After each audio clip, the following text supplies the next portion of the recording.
Hello, everyone, and welcome to Smashbox TV's podcast 417. Terry Miller, the disc golf guy, alongside Johnny V. Busy. That's what I've been doing, Terry. You've been busy? I have been busy. Other than the Des Moines challenge this weekend, I also this weekend started on a little bit of remodeling of our studio space. I've got big plans here, Terry. Big. We're going big time here, I'm folks. not telling you all of them. I'm gonna surprise you week after week as you show up. But we do have. And by episode 700, we might have a complete studio. I wouldn't count on that. It's never complete, Terry. Perfection is never done. You can never get there. That's what we're striving for. You keep striving for. No, our wall of minis is back up. Our studio audience, they're $5 supporters. Hi, guys and gals. Hey, everybody. And you saw that. And businesses and corporations and faceless. Anybody that wants to support us at $5 a level at patreon.com/smashboxtv. Hello over there. Yeah, so I put that up. I got all this vinyl tile up. Starting with a little bit of sound. Oh my gosh! Almost like a real podcast. Almost like a real studio. Not quite. We're not that good. All right. Well, tonight, what we're going to be getting into, of course, there's a few things going on in disc golf, and believe it or not, we're not always just here for the drama, but we do have to touch on a few of the hot topics. Of course, we're going to get to those in just a little bit, and also. Something that's really exciting is besides what was happening in Des Moines, there was another big event going on this weekend. And unfortunately, it kind of fell under the radar simply because we have an Elite Series event. And since I couldn't travel to Croatia and be part of it, we're going to bring in Mark Oxner. Mark Oxer. Hey, guys. I keep wanting to give you an N. Hey, Mark, how you doing? I'm good. How many? Okay, well, let's start here. This is the second time you've been here. We had you a few months ago when we were talking with Uplay and Zoe and a whole collection of us. Give everyone another introduction, though. This is all you right now tonight. So give everyone a quick introduction to yourself.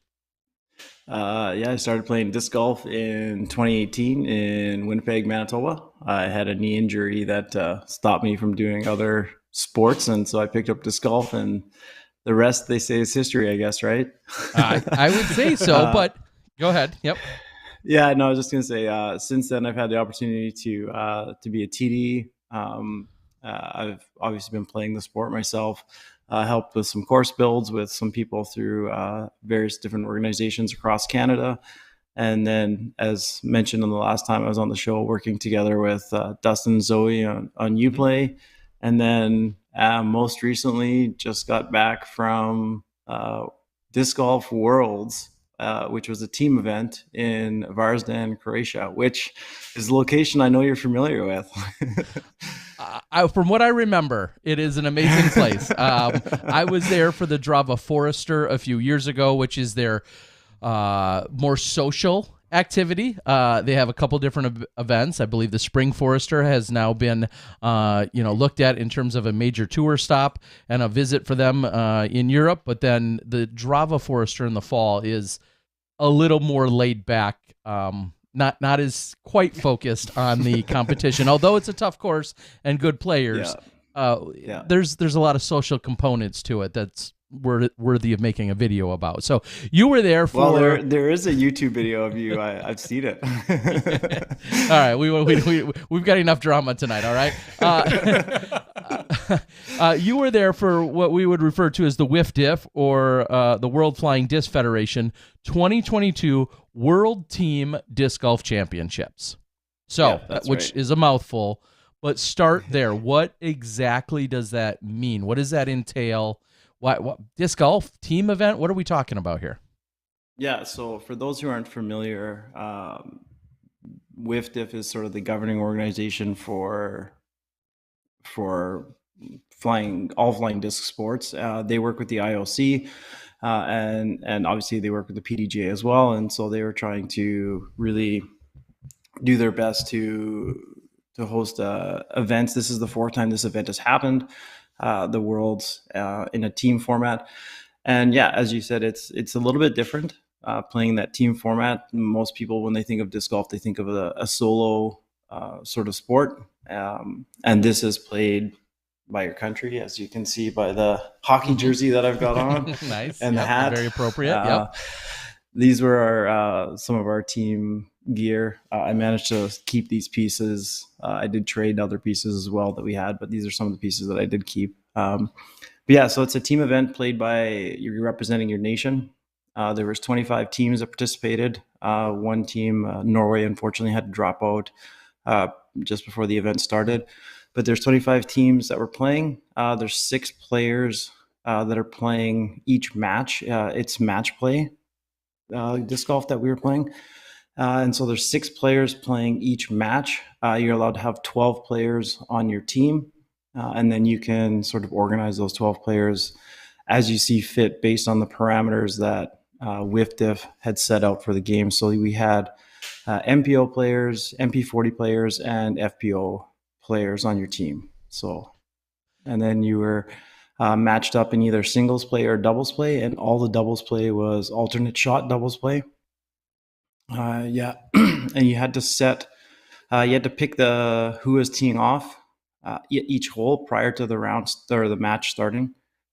So that was interesting. A little bit of strategy that was played into that, and how you wanted to either, because sometimes you had 2 MPO players, sometimes you had MPO and FPO players, MPO and MP40 players, and so you're trying to see how it best suits your team versus maybe matching up against the other team. And there's little nuances of strategy that were involved with that. So at each tee box for each hole, there was 6 players, and then the singles players would always throw first. And then based on the alt shot for the doubles, the 2 doubles throwers would play and then move forward throughout the hole. And so real quick, though, you said 6 matches were going on at any given time, but you had a total of 12 players that could be there. So meaning some players could have only played in the singles, but not necessarily doubles, and vice versa, depending on the size of your team. Is that a fair way to put it? Yeah, so we had Canada had 11 players on our team, and we moved our players in and out of the roster as we saw best fit, because you had to rank your players. So if, say for an event, you'd have your 6 players, you'd have to have MPO 1, MPO 2, MPO 3, MP40, FPO 1, FPO 2. So that would be your 6 players required for that match. And then the way it would be is if it all based on ranking order. So if you have somebody who's 1,014 rated, which I think was Casey Hannemeyer is what his August rating was. I think his July rating was a little bit lower, but just as an example, Casey would then be our MPO 1 player. And then somebody who had like a 1,002 rating would be the MPO 2, and it would go based on that rating points. So you could adjust if somebody would sit in the MPO 1 or MPO 2 or MP3 spot, just based on maybe you pull Casey out and then the next person would move up and then be the MPO 1 for the next match that you would play. Okay, sure. So you could do a little bit of jostling around with your roster if you had the players to do so. There were some countries that only brought 6 players and they had to play every single match. Sure. And that was going to be my next question is 6 to 12. What do you feel like out of the 25 teams? What would you say was overall the average? Did most of them show up with 11 or 12? I would say the average is probably somewhere in the middle, like maybe like 8, 9. Okay. Some 10, somewhere in there. Was probably the average. I'll selfishly say that we saw a few posts, at least within the United States, knowing Kevin was going, knowing Billy Lund was going. We saw that a few people were going, and then it seemed like there was even a switch up as to there was even a little bit of a switch up as to a team captain and people, basically being able to attend or not. How do you feel like that went in terms of just the sheer organization? Because it's one thing to get one person somewhere. It's another thing to make sure like 6 to 12 show up in the right place. Yeah. I mean, especially with the way international travel is going right now. Exactly. Yes. I've got a bit of a different experience. It's 4:00 in the morning where I am right now. Okay, I've actually moved from Canada to the Netherlands. So it's where my wife is from. So we're living there now. Okay. Well, thank you for the short notice. You sent me a message earlier today, said we should talk about this sometime. And then like 3 hours later, I was like, yeah, how about tonight? So here we are. So thank you so much for doing that. Yeah, no problems. But just as an example, there was a lot of people going through Amsterdam, through Paris, and just luggage issues. Like these jerseys, we were not even sure if the jerseys were going to show up because they were in somebody's checked luggage, and that luggage didn't show up for a couple of days. The flags for the opening ceremony didn't show up because they were in checked baggage. Like no fault of anybody's that those things happen. It was just it's a reality of the situation that we're facing with the travel. So fortunately, it seemed like all the players made it for the teams, at least as far as I'm aware of. The teams that the players wanted to send seemed to make it there. Yeah, I know Kevin Gleason from the U.S. I was following. I was tracking his luggage maybe as well as he was, because every other day he's like, "No, luggage isn't here. Luggage isn't here." And then I think on the final day, the luggage arrived, which is better late than never. But like you said, that's all part of international travel right now, and poses its own problem. So everyone's aware of the format. You're getting all these people here. Talk to us just a little bit about the camaraderie and the representation for a country, and like that had to be unique within disc golf, right? Oh, absolutely. I've had the opportunity to be part of provincial organizations, and even here in the Netherlands, be part of a club. And there's something special to be able to play for like your province or your club or whatever, but then to be able to put on your national team colors and be able to play is something really special. I mean, I wasn't playing. I was a support staff team coach with the team, as we have some pretty good players in Canada. So I was a support staff member, but even still, just being able to be part of that was pretty special. But like you said, the camaraderie was something that I've never seen in disc golf. Like, we know the sport is, I would say, pretty inclusive for the most part, welcoming and bringing people in. But this was on a level that I've never experienced before, where like we had teams, we had the Ukraine obviously was there, which was really cool to have players from the Ukraine. They were able to get a release from their government from conscription to be able to come and play. Wow. Their jerseys were sponsored. Discraft provided all their discs for them so they could come and play. So just stuff like that is kind of the things where you're like, yes, this is really cool to be a part of. There was countries there. Colombia, for example, was there. They only got their first course put in, I believe it was last year or 2 years ago. Paul Macbeth Foundation was part of that. And I'll give a shout out to my friends back in Calgary, Alberta as well, because I know that they were a big part of that as well. And then we played countries like Serbia that doesn't have any courses. How does that happen? I mean, sorry to interrupt. How are they like, yeah, let's go? I mean, is it just because they've played in other countries and know, obviously they love disc golf, and even though they don't have a course, they still make sure they come attend this event? How does that happen? Yeah. So we played our first match of the tournament against Serbia. Absolutely amazing. And even stuff like that. So I'm not sure how well versed people are with like global political history, but Serbia and Croatia have a war history that goes back like to Yugoslavia, and then previously before that as well. And to see those two nations sitting and having lunch together and hugging each other, and like the Serbians were in Croatia playing in the tournament and having a great time. And despite the fact they don't have any courses in their country, they still didn't even finish in last place. They did actually fairly well. Wow. Impressive. So they travel. Yeah, they travel to like Slovakia, Slovenia, Croatia, obviously, to play. Yep.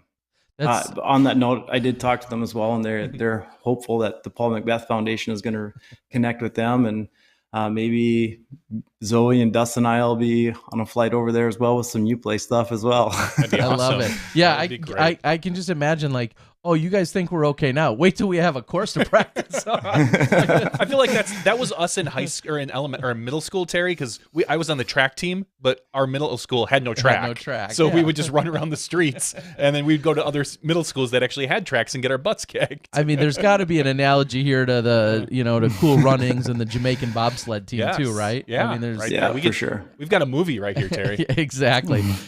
So it's awesome to hear all these people coming together. And as you said, you had MPO, MP40, FPO, but fair to say these aren't necessarily your 1,020 rated players. It isn't the most elite level, or maybe correct me if I'm wrong. did every other country essentially send like their very best players? Well, like I said, I think Casey right now, his August rating I think is 1,014. Duncan on our team is I think around 1,002. Stu on our team is probably around 1,008, 1,010. So they're pretty good players in their own rights. I mean, when you look at some of the ratings of some of the players on some of the teams, they were incredibly high. I would say like that close to that 1,000 rating mark. Like I think the GB captain is I think just over 1,000 rated as well. Okay. So there's some good quality players there for sure. There was some disparity between the teams. Like when you would see have their top MPO player playing, and then there would be a drop off as it went down to like maybe MPO 3 or what have you, right? There'd be a bit of a drop off. With that said, Estonia is not messing around. No, and that was going to be kind of what I was going to get to then is Estonia wins the gold medal. And Tatar's not there. And I made the joke, I think, during the live show when we were, in Des Moines. Silver's not there. Albert Tom's not there. Katie Tati's not there. And Kristen Tatar. I mean, just those are just a few off the top of my head. There's others, solid players, of course, but they're not even there representing Estonia, and they still take it down. I'm going to say it. That sounds scary. Man. So the way the brackets worked out, so we finished first in our pool after round robin play. Estonia finished first, Finland finished first. I can't remember who was first in the other bracket. But we all moved through, obviously, and then there was elimination rounds of play. And the way the elimination rounds of play worked, we faced Estonia in the semifinals. And we did well against them. We took them down to, I think it was 17 or 18 holes it took them for them to finally beat us. Whereas other teams was a little bit quicker. Okay. So we were pretty proud of how we played against them. And then we played Finland for the bronze medal match, which was also it ended up going to a playoff hole with us for Finland. And honestly, it was the Colleen, our FPO1 player, threw the most amazing second shot I've ever seen in live disc golf. It was incredible. For us to be able to win that match. But just to touch back on Estonia, I'm not sure how familiar you are, if you can remember the course, Terry, at all, but there's a course, the very first hole is kind of a flex forehand shot. Onto the ridge still? Is it? Okay. Those Estonians were parking it almost every time, and it's not it's for most people it's a 2 to 3 shot hole, and these guys were absolutely pumping the disc out there, and you're just like, this is ridiculous. I think for again, it was Colleen that played our FPO player. I remember her talking about it. I wasn't on her card. I wasn't following her card on that match because I was with the other card with our team at the time. But I think she said that they didn't birdie all but one hole during match play. And you're just like you pretty much have to be perfect to beat them. So then when you think about the fact that like there's a handful of obviously high level Estonian players that weren't there, but even more than that, just to maybe give perspective on where the sport is within that country. They were live streaming the games, like our game was live streamed against them, and then the finals was obviously live streamed as well. It was played on a big screen in the capital city. Wow, in Verazon right? Oh my gosh, that's awesome. So that's phenomenal. No, in the capital city of Estonia. Oh, I apologize. Sorry. Yeah, I'm sorry. Okay. Yeah. Wow. Yeah. They take it seriously. Like, they're not messing around. Oh my goodness. Yeah. Okay. How are they live streaming? I was trying to think. Is it the same crew that's doing the European stuff? Was it just Facebook stream? I would love to know. A Facebook live stream that was going out onto like a big screen in the big city in Estonia there. That is awesome. That is very cool. So this is going to be a totally egocentric, United States thing to ask, but going into it, would people have guessed that the U.S. would have had the strongest team? or not? Yeah, I mean, let's be fair. Like, obviously, more disc golf gets played here than everywhere else, so that's maybe why I asked the question. Well, I think if you look at the President's Cup, that kind of answers your question, right? Sure. So, yeah. With that said, I mean, the ratings that come out for events like this are based. There's a whole bunch of factors that get factored in. It's player ratings for players in the country, and then how they do in events, and like there's a whole bunch of stuff that sort of with this factors in to create the rankings. Because I believe Canada was second or third going into the event, and that's I think we were second going into the event. Okay. But yeah, obviously. Yeah, if the U.S. sent their team of, like you said, Paul McBeth, Paige Pierce, Eagle McMahon, Kevin Jones, whatever else, then that's going to be a really tough team to beat. I'll put this out on video so that people can look back on it in years. But I think that those players possibly will attend an event like this in the future. And the reason that I say that is because WIFDIF is partnered with the IOC. And if this moves forward as a format or a way of disc golf actually being included in the Olympics, I have a hard time believing that those top-rated players are going to say no to potentially winning an Olympic gold medal. Okay. So I foresee it kind of being like the American basketball dream team that came out in the 90s there. Yeah. And I think of, just as you're saying, this may be, I was going to say a segue, but more of just the vehicle that gets us introduced yet in another way to the Olympic Games. And, as you just said, 25 countries were present, with Norway having to couldn't get there at the last moment. But that to me is also incredible. Just the fact that 25 teams were fielded at this event kind of blows my mind. I have to go back and even look at them all. I think there was a total of 456 games played over the 4 days. Yeah, I could quickly read. I saw that they had made a post over the 4 days, 254 athletes and 456 games of match play at the event. And it goes on to there's a really great write-up. In fact, I'm going to make a post. That's what I'll do. I'll post to it in the chat for anyone that does want to click on it. It's a lot of text, so I'm not going to read it to you. But yeah, there's a great write-up on it. Now, I guess I'll jump one more into it.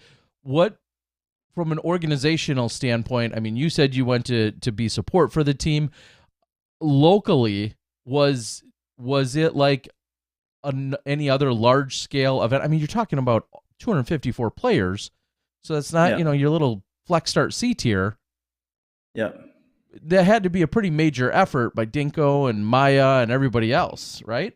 Is that was it more of a collective hands on deck once you got there? No, they got there when we got there. We got there a couple days early. I think we did a practice round. Our first practice round was Sunday that we played.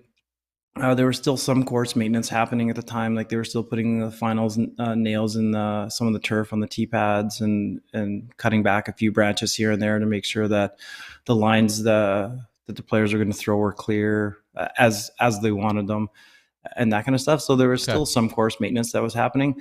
But from a community perspective, within regards to Varsden in itself, like we stayed in a dorm, I guess it was a university dorm that we were staying in, which was really, really well done accommodations for us to be staying in, and having the food right there and a little cafeteria nearby. One of the things that was kind of unique to our stay was they have scooters available. You just download an app and then you can rip around on scooters. And so the first day there was only like a couple players that you'd see on there, and by the end of the week there was just piles of scooters all over the place and disc golfers repping around, which was pretty awesome. See, I think the living environment would be one of the most interesting things for me. It almost feels like you always hear about the Olympic Village and how much fun it is and how crazy and wild, and just going back to almost to that, for those of us that maybe had it, like that college atmosphere where you're in a place, relatively tight confinement with a bunch of people, new people that you don't know. Getting to know a ton of people like that, I think that could be a lot of fun. Oh man, it was incredible. Like we'd come home from the course and they had baskets set out in the courtyard and people would be just playing horse against people from all different countries. There's a little like outdoor Which is patio not fair because areas in on the Russia, different horse is like floor. 27 letters. Yeah, and then there was little outdoor patio areas, and yeah, it was just people from all nations hanging out together, and it was really really good. Kitchen areas, each floor had their own kitchen as well, and so you'd go into the kitchen and there'd be like on our floor we had people from the Netherlands and Australia and what have you on our floor, and we go into the kitchen and we just talk about the day or make lunch together or have a meal together, and it was absolutely phenomenal, absolutely phenomenal. I think about the the singles world championships, which starts in a week. Spoiler, everyone. It starts in a week, and you think about, I know, there could be 12 or 14 or 16. Let's just call it 20 countries represented. Okay, Yeah. and what that likely means is, 97% of that is the U.S., and then the other 14 countries each have 2 or 3 people, now with the exception of a few more from Finland and maybe a few more from Sweden and Estonia these days. But for the most part, when you'd have 17 countries, that meant, 20 different people, practically. Yeah. I'm exaggerating slightly, but you'd have 20 different people, and then you'd have the rest from the U.S. Here, when you're talking about 25 different teams with an average of, 7 to 10 people per team, that's as... well, the average works out, right? If there was 25 teams and 254 athletes, it's almost 10 per 10 that's per country, just right? so incredible to hear, and it just sounds like one of the most unique disc golf experiences you could ever ask for, and truly global. Yeah. So I guess my question buried somewhere in there would be, what was the biggest surprise? What was the biggest thing that either shocked you, good or bad? But what was the biggest surprise when it was all said and done, and thing that was kind of, shocking or surprising to you? The thing that comes to mind, actually, this is a positive. The things that comes to mind, and I don't know if it was a shocking thing, but like I've participated in other sports. Like prior to this, I was actually with Team Canada soccer with the Armed Forces. I used to work with the Canadian Armed Forces, and I was with Team Canada as part of the Military World Cup, and then also I've been part of international events within the sport of powerlifting as a Team Canada coach, and so I've had some really cool opportunities to be part of award ceremonies and player parties and opening ceremonies, closing ceremonies, that kind of thing. This was done, in my opinion, this was really special. The way they did the opening ceremonies was pretty cool. They walked us through the town, and we all had our flags, and that kind of stuff was really neat. But the biggest piece for me was at the end of the tournament. It was raining pretty hard, and we were supposed to have the closing ceremonies and the medals and stuff outside in a big field right next to the hole one. Mm-hmm. And as a result of the rain, we moved it inside of a tent. And honestly, I think it was probably the best decision that they ever made, because you had like 254 athletes plus caddies plus coaches plus like event staff all crammed into this tent. And when they said we're going to start in reverse order and announce the teams, and in 25th place, and then they announced the teams, it was deafening in that tent to listen to, and everybody got the same cheer. And I was just like, I'll remember that for the rest of my life. Wow. That was pretty incredible. And then not only did they do that, one of the things that was different that probably not all disc golfers are going to be familiar with, but if they've had some experience with Ultimate, is a Spirit Award. And so I'm not sure, for those who aren't familiar with it, when you play Ultimate, at the end of a match, you'll get together and there's kind of a spirit circle that gets formed, and you kind of say the positive things, and oftentimes there's a little game or something that goes on within that. So this year, WIFDF implemented Spirit of the game for all of our matches for disc golf as well. So they gave us a card, and we were to grade the other teams, and most countries had little trinkets to give out. We gave out maple syrup suckers. Nice. Being from Canada. I love and it. then a Canadian flag pin. But a lot of countries had little trinkets to give out and stuff as well, which is kind of cool. But then to be at the end of it all, have the Spirit of the game also awarded out. There was prizes for like first, second, and third for the Spirit of the game as well, as which I think was really cool. And I'm not taking away from Estonia, because them winning first place was really well done, and the celebration was loud and awesome.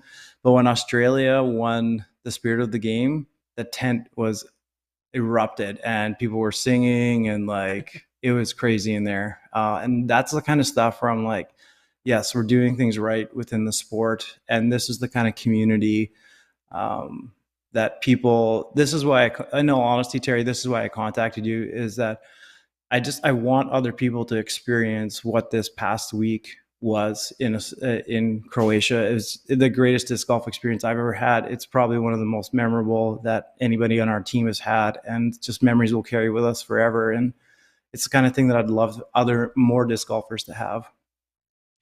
I'm just going to lead on a very, again, personal note. The fact that I know the hospitality and the organizers there in Croatia, who, as I've alluded to, are just top-notch humans and people, and then to know people from Australia that were there competing, as I actually know a few of them because I've been to Australia and interacted with a number of those competitors. It just warms my heart to see this global experience. So everything you're describing and you want the world to experience and share and know about, I feel like I'm partially there already in that sense, because that's what's been so cool for me personally, to travel around the globe and to meet these people all over, to know when we have an event like this, everybody can get together and we're all just sharing this, this brotherhood and sisterhood and this common love of throwing a Frisbee around.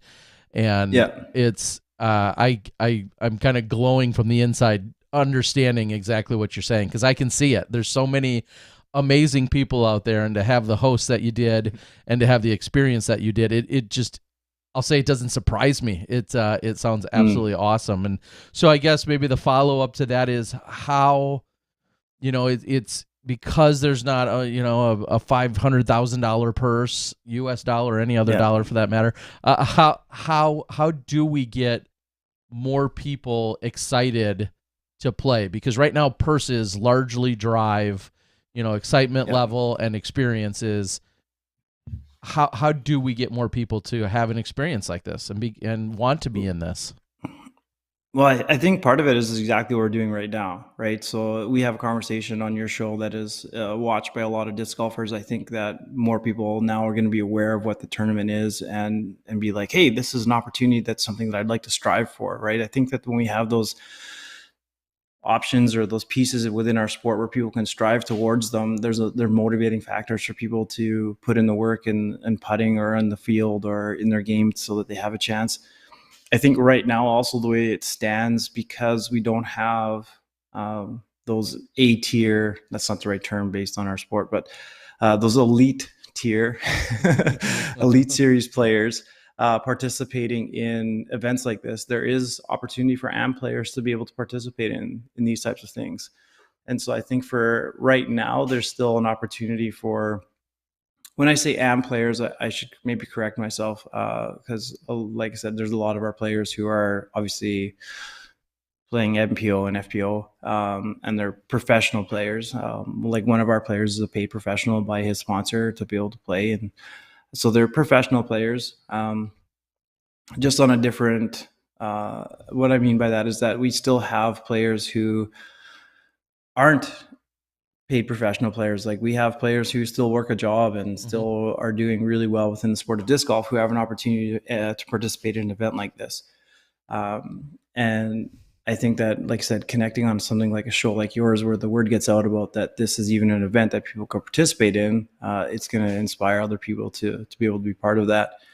I think that's going to change in the future. Honestly, like the way you saw some of the teams working together, like Finland was in there, in addition to the kitchens in the dormitory that we were staying in, there was also study rooms, and the Finnish team was in there on an evening doing spreadsheets and going over strategies and those types of things. And I mean, even just seeing, like watching teams warm up together, it's just some of those things that you see when you think of like professional sport as a team, when you see them warming up together, stretching together. And then because you're there was a sort of a mini gallery with every card as well, because the players who weren't playing, they were on they're your supporting, they're following, yeah. So your whole, like, and it was pretty cool because there was the regulations were, while you're playing, you have to wear the same color as your teammates, but anybody else who from your nation has to wear the opposite color. So if we had players wearing white as their color they were playing in, which they did mostly because it was really hot, so we didn't want to wear our dark jerseys. Then the people who were caddying or not playing in those rounds are wearing our red and black jerseys. Not these ones, we had different ones. And that was just really cool because then we're playing against Australia, and the players who are playing are wearing their yellows, and the players who aren't are wearing their greens. And you're like, this is really cool to be able to be part of something like that. But even when Estonia was on the platform getting their medal, they received their medal and they kind of saluted everybody saying thank you and everything else. Then they stood on the stage and turned inward, and they obviously had a little saying or something that they spoke to each other, just kind of quietly, privately, and then cheered and then turned back to the stage again. And I was just like, that's the kind of stuff that camaraderie and that team that I think we're going to see more of within our sport. You're going to start seeing some of the professionalism, like I said, some of the warm-ups, the cool downs. And I know that there's some of that happening within the sport already, but I think it's going to continue to be elevated to the next level with events like this. They're going to be able to push those things, and then more people wanting to be involved or help going to be able to push those things. And I really think it'll be a cyclical piece that'll help push the sport forward. Is there any Sue from Raleigh, or Sue in Raleigh, sorry, is asking, is there any footage of the awards that we can see? Was that posted on Facebook anywhere, or? I know that there was the same guy who was doing the live streaming for the Estonian games, or what he was live streaming while he was following the games I think he was live streaming the ceremony as well. Oh, on that note, there was a really tough hole. I'm trying to remember what number it was. I think it was like hole 12, 13, 14, somewhere in there. Tight tee shot. You're kind of backed up into a bush and the fairly narrow fairway. And then just outside of circle one, there's a big log laying across the entire fairway. And it was a huge log. So many discs hits that log. And one of the Estonian players aced it in the final round with a gallery watching. And that was epic. And that is on video. That is on video. You'd have to look up the Estonian Disc Golf Facebook page, and it would be on there. But there are also a lot of pictures posted as well through the WIFDIF Instagram and Facebook page. There's a lot of pictures. If you're interested, Terry, I do have a Google Docs link as well that I could send to you afterwards that has all the pictures from the events. Sure. Yeah, send that on to us. And we can post it. I think Dinko might have sent it to me. Oh, did he? Okay. A little bit earlier, but yeah, we can confirm. I was wondering, and maybe you guys discussed this when I stepped out for a second. I wonder if this event wasn't better for the fact that we didn't have the Elite Series event players show up. Your like you said, the President's Cup team, so to speak, didn't show up. Yeah. I wonder, because as you know, walking into that, having the clear advantage maybe would have taken something away. Or as you said, the galleries that were following all these cards, would they have drawn more of the galleries as these players want to see some of these top players? Would it have felt a little different? I wonder if having this first event the way it was with the players that were there, your 1,000 to 1,020 rated players or wherever they were, I wonder if this was even better for the event and the camaraderie and the feeling based on what you're saying. That's a really good question. I think there'd be, I don't know. Like, I think that there is almost like a tournament for the people kind of thing. Sort of. Yeah.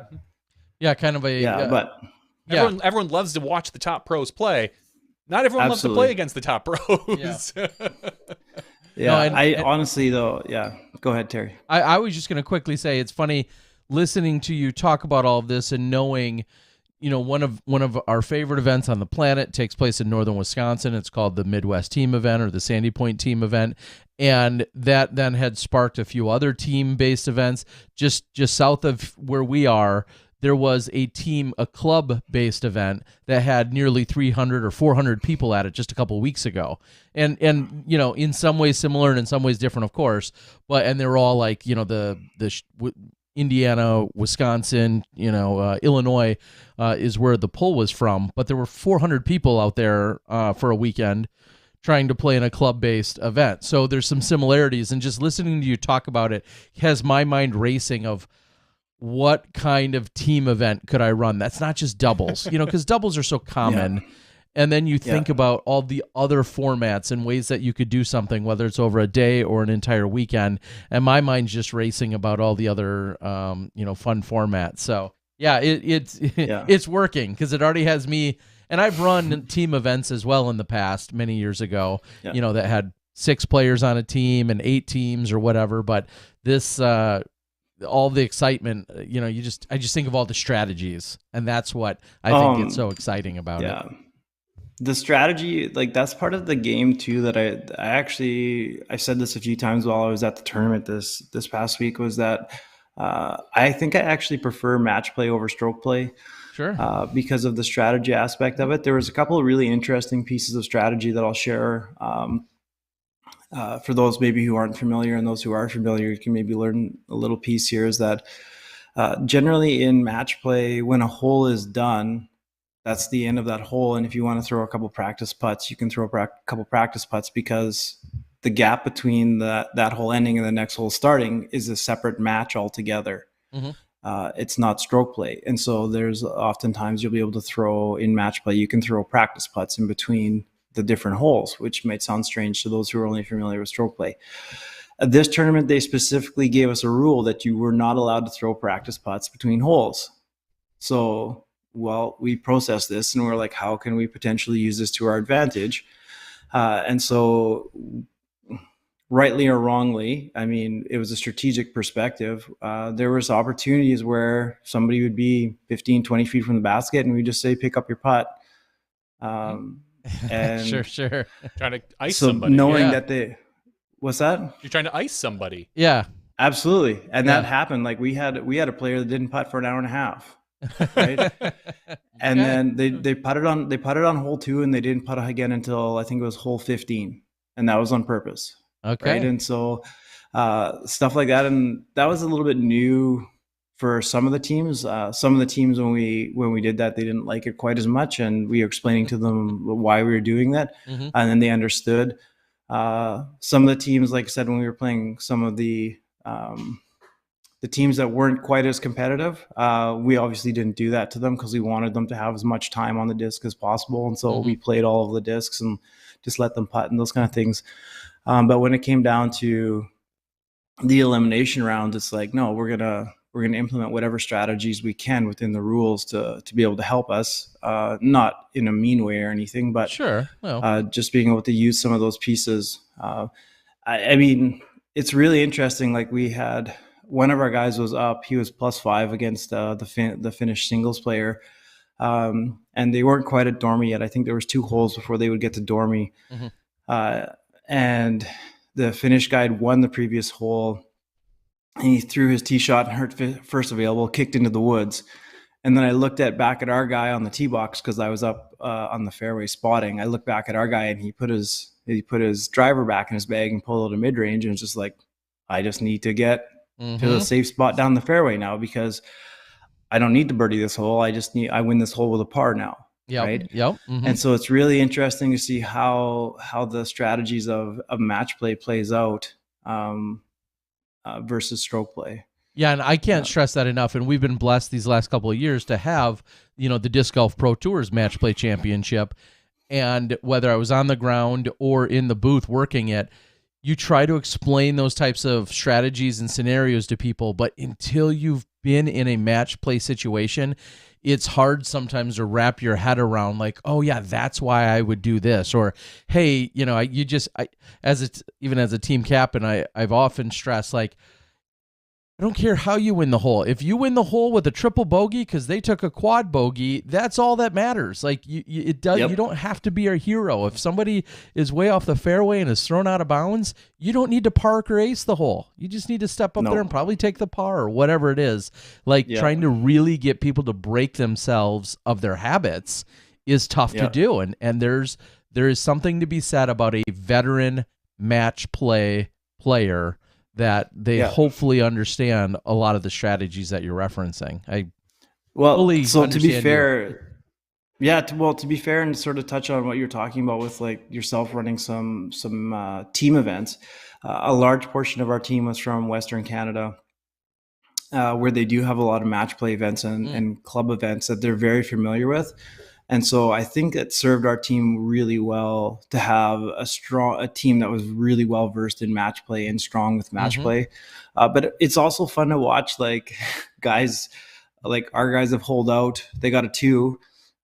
Somebody that they're playing through a drive and landed in the bush. They have a look at the basket and they're pulling out a 9-speed driver to try to forehand it into the basket as hard as they can, and they don't care if they miss because the hole's over at that point, right? Exactly. Yeah. And it's stuff that you never see in match play, or sorry, you never see in stroke play, right? That's really fun to watch. Oh, so much more aggressive play.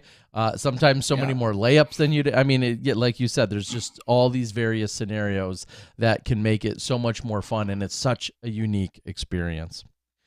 Yeah. All right, Mark. So the question is, give us one more plug. We're gonna let you go here soon, but give us one more plug. First of all, where is it next year? Has that been determined? Are people bidding on this? What's kind of the process, and is it set in stone for next year somewhere?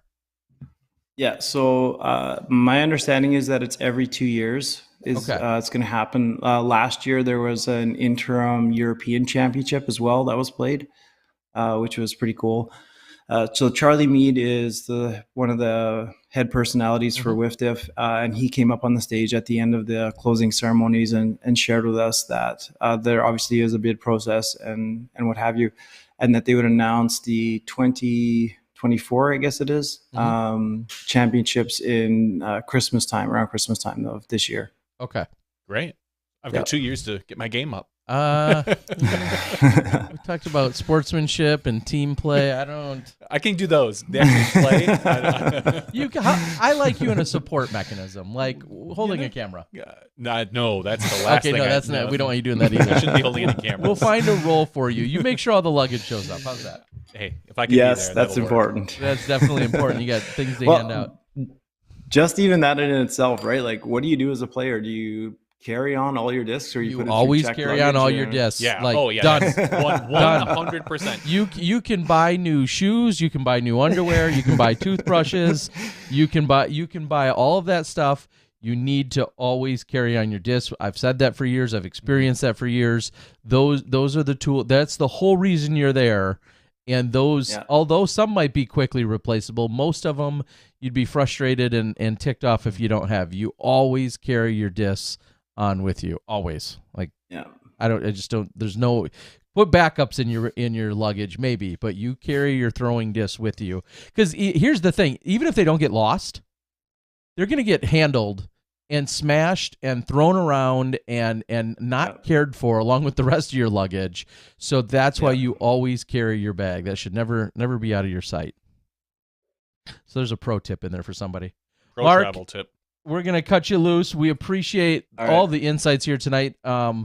It is great that we are learning more about this event. And as I said, to hear that you had the time and the experience that you had doesn't surprise me at all.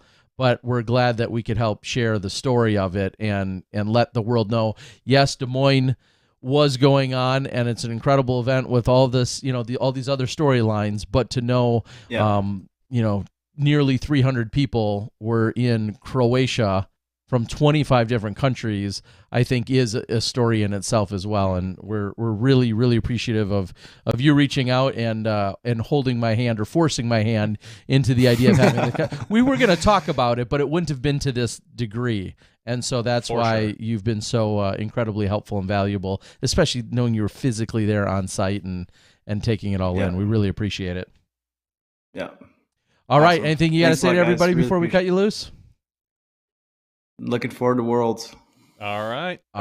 We all are. So are we. So just one short week away. Mark, thanks again for joining, and don't be a stranger. I'm sure we'll have you on again sometime. Appreciate it, buddy. All right. Take care, guys. All right. Take care. Thanks, Mark. And Mark Oxer. Yes. Without the N, Terry. No N. Nix the Ox, Ox the Nix, and Mark Oxer. We appreciate it. And as he was saying, we had him on. I want to say it was right when we kicked off the Pro Tour, just before that. I feel like I was in Vegas when it happened. Sometime around there. Right around then. And we had him and Dustin and Zoe talking about Uplay and some of the new exciting developments taking place in terms of being able to train so many more people, and then how much Uplay is growing. So, and of course, we invite you to check out Uplay as well. So, let's talk about the Des Moines Challenge. That was the big event that we just got done with this past weekend. We have, it is technically not in Des Moines, even though it says Des Moines, Iowa. It is in Indianola, Iowa, which is about, 30 minutes south of Des Moines-ish? Roughly, yep. The event started out with some Midwest weather. And we had the FPO got through their first round. No problems. No problems. You know who didn't have any problems that first round? Kristen Tatar. Not with 10 birdies and 1 bogey. She shot 13. A 9 down, 6 better than her nearest competitor. I believe it's a 1033 rated round right now, unofficially. So a phenomenal round by Tatar. Some of us in the control room were calling it over at that point. Not me. But you can't do that. But mentally, when you shoot that well, yeah. Mentally, Mo had checked out and said, "Oh, this is Tatar's now." I had said there were 2 people that could catch her, and Evelina was one. And Evelina made a run at it. She truly did. She played very well. Tatar ended up, shooting only a 1 down on the second round, and Evelina came back with a 3 down. And then the final round, Evelina and Kristen both shot a 5 down. So Tatar won by 4 strokes. It was a little closer at one point after Tatar had taken a double bogey. I think it got down to 2 or sounds about right. 2 to 3, somewhere around there. But ultimately, she was just a little bit out of arm's reach for most people. And Tatar is not the type of person who's going to probably throw that type of lead away usually. I felt someone would have to shoot a phenomenal round to catch her, as she did the first round, and it turns out that was the case. So Kristen Tatar takes this down, followed by Evelina Salonen. Third place, Macy Vela Diaz, having a pretty solid year, honestly. Taking third place out there is no joke over the competition that we had out there. Yeah, and she had said that she hadn't necessarily been on the lead card in a while, and was under a little bit of a different light, but seeing her play really well. Also the weekend before, I know we had seen her then a little bit, so it was great to see. And I think she's just proven yet again this weekend how effective she is from both sides with both spin. I love watching her throw a forehand because it looks so fluid and so easy for her with, of course, some of her other sporting and athletic background, but she just makes it look so easy when she does it, and it's just a lot of fun. And then her consistency with her putting is often, I keep forgetting just because we haven't seen her in a little bit. Yeah. I forget how good of a putter she is, and then I'm like, oh yeah, wait, she doesn't really ever miss inside the circle. No, she missed 1 on that final round inside the circle. Yeah. She was 83% C1X. She is she's got a pretty decent distance, certainly, and she's a very solid putter. She's one of those women that I think we're going to constantly see up in the top 10, if not the top 5, for the next few years. Yeah, and I think one of the things that is so fun and maybe endearing is the fact that she's clearly having a good time out there as well. Oh. And when that's made obvious through every fiber of your being and your throw and your reactions and just the energy you're putting out there, I think it just makes it that much more fun, obviously, to watch as well. So I feel like the only person that has more fun than her out there is Own, and and that's debatable at times. Yeah, that's some good company. Own wasn't here this weekend. She was out winning a local B tier in California somewhere. Of course she was. So 4th place, Kat Murch. 5th place, a 3-way tie with Sarah Holcomb, Erica Stinchcomb, and Paige Pierce. 8th place, a name that we haven't talked a lot about this year, honestly. Well, there's been a lot of talk about her, but not necessarily on the positive side. Kona Star Panis shot a 6 under par on her final round to get herself into 8th place. She did not miss. She missed 1 C1X putt. So she two putted on hole 4. So if Kona can, again, as we all say, if Kona can get her putting game together, she made a post about talking about a sports psychologist and things like that on an Instagram. Nothing but the best for Kona. Hopefully, as we kind of say about a lot of people, the game is better when she's shooting well. In 9th place, Hannah Blumrose and Heidi Lane. Lane?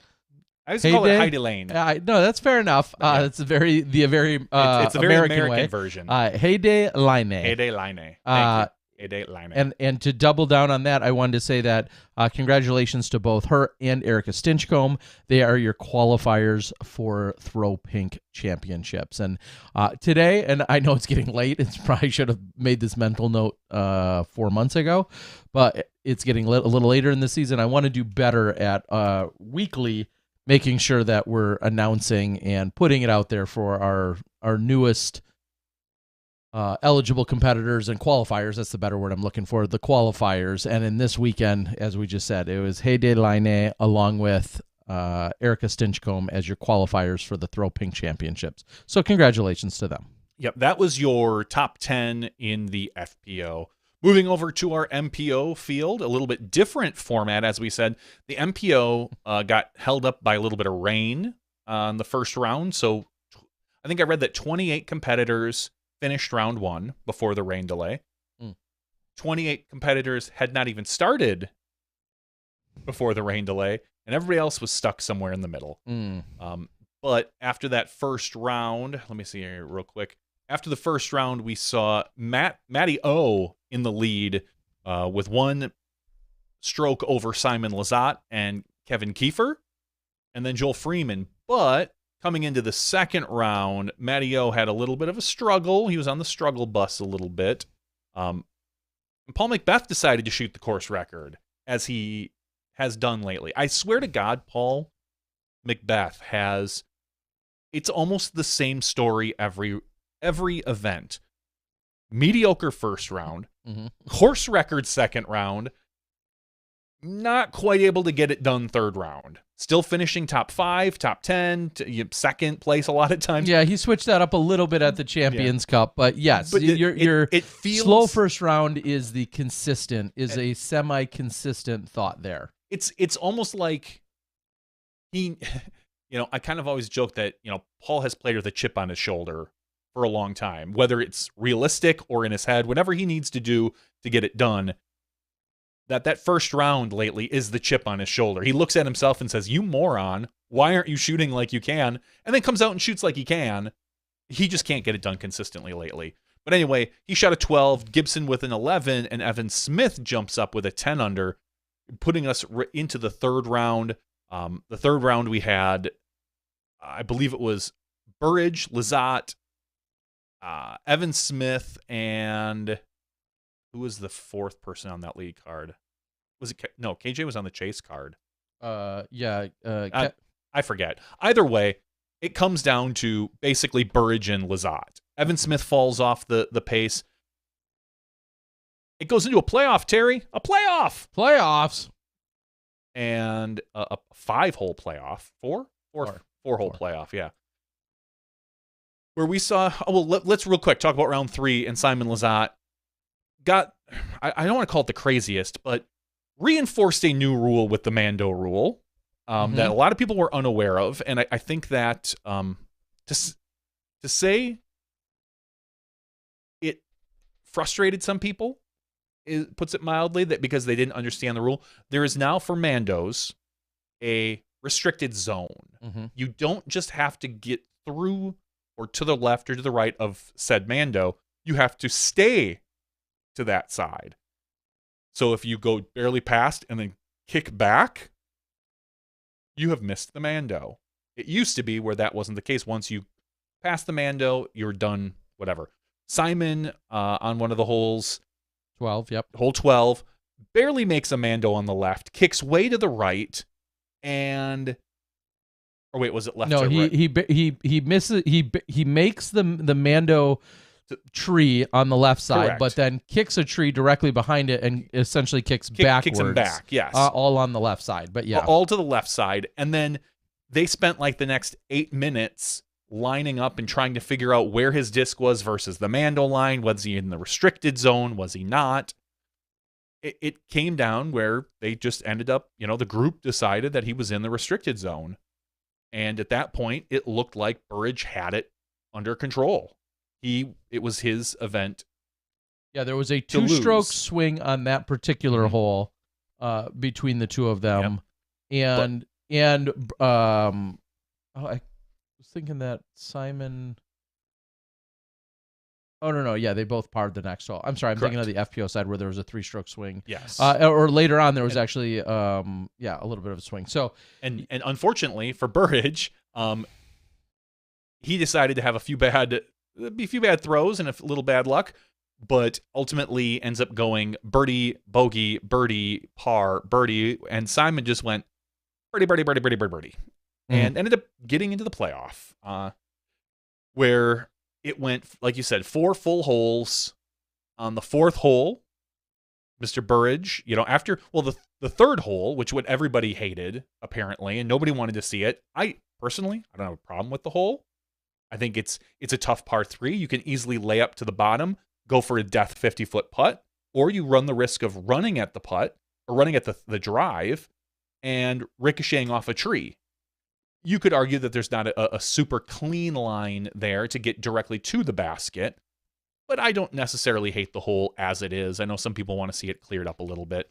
If they did, it wouldn't bother me. But anyway, they both get to the bottom of that hill, and then they both make phenomenal putts. Yes, Burridge is even more impressive, but yes, they both made phenomenal putts. It was exciting to watch. We get to the 4th hole. Simon throws it out wide right. Burridge comes in. It looks like he's going to be about, I'd say, 20 to 25 deep. Hits a stump, a cut-off tree, which is what stumps are, and ricochets another 25 to 30 feet, where now he's looking at a 50-foot death putt down a hill towards the water. He looks at Simon, who's about 40 feet out. Yeah, 38 to 40 feet. And he decides he's going to lay it up because that's his best play, hoping that maybe Simon misses an outside the circle putt.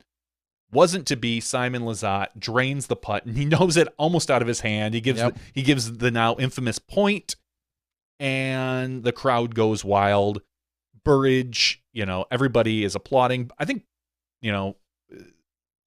sportsmanship. We talked about a little bit about the Bob West Sportsman of the Year award. I loved watching this playoff. You could see these guys were rooting for each other for good shot after good shot.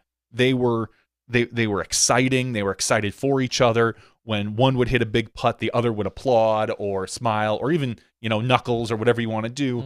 This was the epitome, kind of almost what we talked with Mark, epitome of sportsmanship on this playoff. And I would expect nothing. Most people don't know Burridge very well, but it is what you expect out of Simon. So it was great to see Robert follow that up as well with that. It was every bit as exciting as you could possibly ask for. The fact that this is why you watch live. Yeah. There's no way you can replicate that. Yeah. I can't. Yeah. They surprisingly both missed hole 1, and I know there's an opportunity to get the birdie, but then to see them get the birdies on 2, that's kind of expected.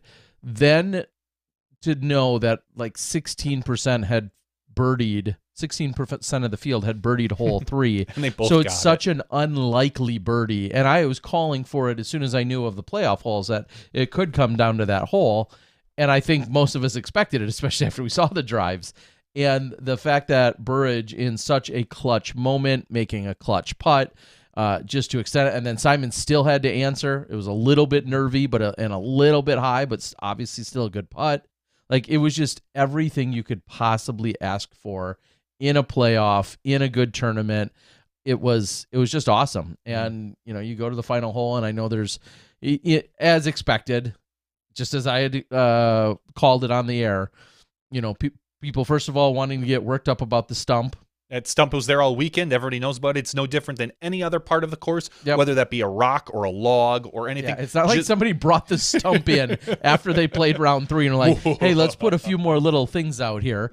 And I bet you Burridge wasn't the only one to hit that stump all weekend. I'm sure he wasn't. And Also, and just think, there's a lot of other places you hit that stump and it checks up, it stops it from moving anywhere. Correct. You come in literally 6 inches shorter, you hit just to the front side of it, or you hit a little bit on the right side of it, depending on how high that stump really was. You hit the right side, that could have kicked it straight to the pin. I mean, come on, it's like anything else that's on the course and that's part of the course. But then I knew it as soon as he laid up, which I will forever defend. I'm sure he will as well. That that's the right play. You can't give away the tournament by throwing that putt, getting 90% of the chains, having it drop down, and then the water Not with is Simon just at 40 feet. too close. Simon's Simon's at 22 feet, different story. I think if Simon is inside the circle at all, even at the edge, the way everybody's been putting lately, you're looking at 80 to 90% chance to make a C1X putt. Because that's what these players are putting with right now. They all seem to be putting at like 80, 90, or 100% C1X. I understand Burridge then maybe making a run for that. With Simon outside the circle at 40 feet, I mean, that's a gimme. That's a 50 to 60% putt for him probably. Check his C2. You could well, tell. C2's tough because that's 50. It's a wider range. Yeah, I would love to see the still, breakdown of like that first one. But I would guess that's a 50 to 60% putt for him. So for Burridge to take those odds, throw it under the basket and say, hey, man, let's try it. Because look at hole 1, where Simon throws the worst upshot maybe we've ever seen. He threw it like 100 feet in front of him and then skips up, ends up putting it under the basket, and Burridge is just outside the circle. And with an obstructed putt, with a slightly obstructed straddle putt, and misses the putt. Almost gives himself a tough comeback too, a 20-footer on the comeback. Anything can happen. I don't blame Burridge at all. One of the things I thought was awesome was down that final stretch, watching how cool and calm Burridge was. I mean, you're just watching him smile and chat, toss his little bag in the air and catch it constantly, which it kind of seemed like his little thing to do to keep himself occupied. That guy was just ice. Just ready, just going and moving and no issues. Didn't seem to show his nerves or frustration or anything one single time. It was so much fun to see. Well, congratulations, and truly, I'll say congrats to both of them in the sense that they provide us this entertainment, the excitement. Burridge, clearly a I don't know if career defining is quite the word. No, this is definitely. But I would think so. Seeing the visibility that's of this event, he's had success. I know at the collegiate level, he's had success taking down AM Nationals. Obviously, all incredible accolades, but to see him at this level to come up and I'll tell you, I don't know if you can check both UDisc and the fantasy picks. I'd love to know, has anybody run that stat? How many people have Burridge picked? And if it's more than one, besides Robert, who picked Robert, and that's no disrespect, but clearly, to borrow a phrase from Brody, right? That's the darkest of dark horses there that people are not putting Robert Burridge as tying for the lead or taking the top 3 spots there. And that's no disrespect to him. It's just most people had never heard of him prior to this weekend unless you're semi-local or he's beat you already at one of these other events. So congratulations to the both of them. And really, as Shooter McGavin, would talk about that the city, what was it, the city of Portland, that was the real winner that weekend. But I mean, Des Moines, record-breaking payout, added cash for a 3-round event. The Disc Golf Pro Tour and everybody else that had to make all of their adjustments to have the extra round take place on Saturday, to play essentially the 2 rounds of MPO on Saturday and have things cut short on Friday, to have everything go as good as it did, and then to have it all culminate in the way that it did that evening. I was going to say that afternoon, that evening. You just can't. I don't know how you top it. For reference, I'm looking at the Skip Ace statistics. All right, this is proprietary. So Robert Burridge was not picked in any past event by any of our open picks, not drafted, but open picks. So, Okay. and you can pick anyone, was not picked by a single person. Like, it's down to like 200th. Well, let me put it this way. He isn't in the top 200. Literally, the 200th person, which is Sami Osterberg, has been picked 0.2% of the time. 0.2% of the time. So Robert has been picked less than that. But for Worlds, somebody's special. He is now the 20th ranked player, being picked 6.4% of the time. At 73 of our entries have picked him. Number 1 right now, Simon Lizotte, with 511. I wonder what that looked like on 5 a week ago. Yeah, I don't know what it would have looked like a week ago. I can't look. Can't Just go type into the stuff past up and look in then the future. Tell me like I would believe. But yeah, so our number 1 picked male player, Simon Lizotte, in 511 lineups right now. Okay. So yeah, so ultimately Robert Burridge, clearly made a name for himself. I was really thinking of this earlier too. Does it, in the grand scheme of things, everybody wants an Elite Series win. It puts him on an elite list, blah, blah, blah. But for him personally, and we'll say his personal brand and his thing, does it matter that much that he didn't win versus he went 4 holes with Simon? I don't think so. I think he's gained the same notoriety. Exactly. And from there has moved on. Everybody wants the extra money. The extra $4 or $5 grand or whatever that came out to be. You want that possibly commemorative disc that maybe Innova would have given him for the extra cash. 100%. That is all possibly, whatever. But I believe that just going to the playoff was probably a life-changing event for him and the future of his touring and his, this is something that you can then take to your sponsor for your contract talks and things like that. We'll see how he does from here on out. Both him and Evan Smith are relatively younger players. Both have a really bright future in front of them, and I'm excited because we were calling him Bobby B in the control room.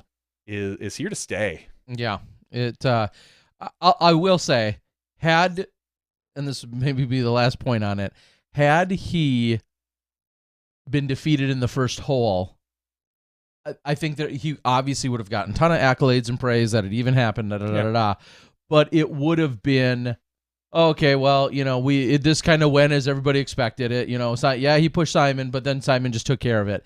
The fact that it was so much more dramatic, the huge putt on hole number 3 to force it, and obviously he had to birdie 2, to match Simon and so on. Like, that's what made it even that much more special. Yeah. Robert played a phenomenal final round. Very clean, very solid. It maybe a good break at one point. Maybe he had one good break. I'll say this about Simon.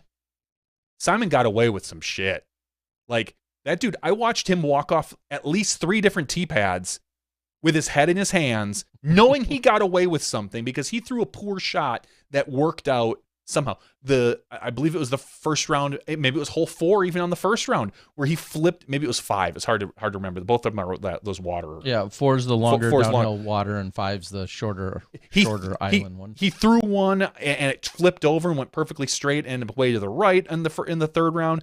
There was literally, if you go back and watch 3 different times, he turns around with his head in his hands, or he's crouching on the ground knowing he threw a bad shot and got away with it.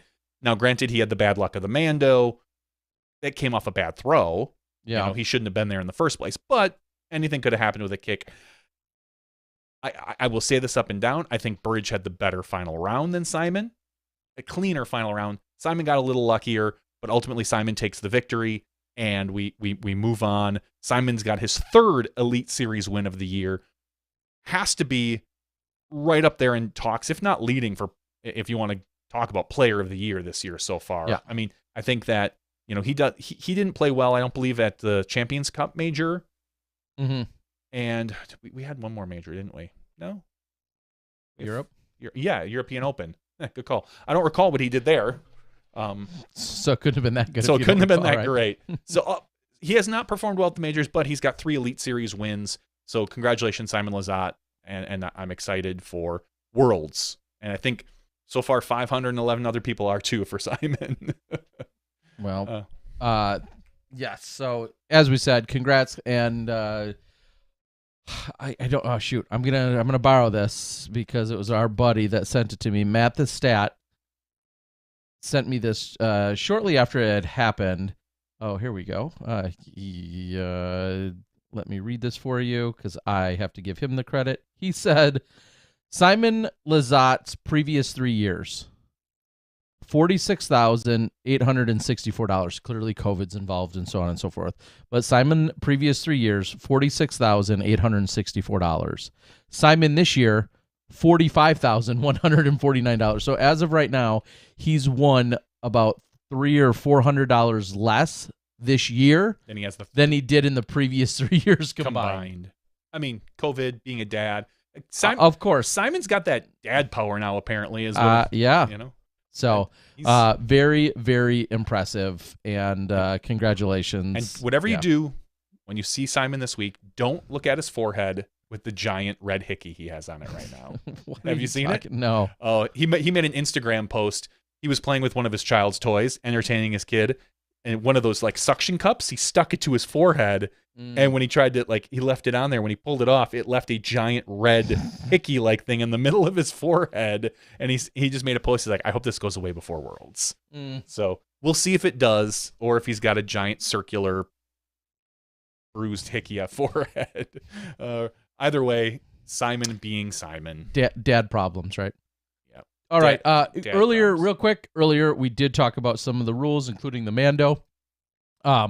Right now, if you go to the pdj.com, I'm going to again link this for you if you're interested in that. I'm going there right now, Terry. I'm not going to read through all of it, but I want to tell you that they're talking about rules, new rule clarifications, and I just linked to it in the chat. It talks about the official rules of disc golf, the competition manual, the proposed changes for 2023, and the tour standards, and how they get revised, so on and so forth. And right here in bold, so I'm going to read this for you. I'm going to read this. Members are asked to email their comments and recommendations regarding the proposed rule changes below to 2023rules@pdga.com by September 12th, 2022, where the replies will be read, considered, and cataloged. No other rules changes will be considered for the 2023 rules update. So I know there's a lot of yelling, barking. There's a lot of passionate, intelligent conversation and logic. And there's a lot of stupid shit, like if we're being real. And everything in between. Everything in between. How have they not submit it? Taken my new stance rule up yet that I haven't submitted? I haven't done anything other than talked about it on this podcast. How have they not taken that up, Terry? I don't know. But I cannot believe it. I might have even mentioned it online somewhere on the internet. How did they not find it? Why is the PDJ not out there searching for what Johnny V once maybe said to somebody? So just go out there. It's all on PDJ.com. I also linked to it in the chat if you're looking on YouTube. So I just want you to know that it's out there. I just read it I literally read it to you. So yeah, follow that. And in terms of parity, I want to reference what we're seeing for the USDGC and the qualifiers for this last weekend's event, as of course we're also getting a little bit closer to that.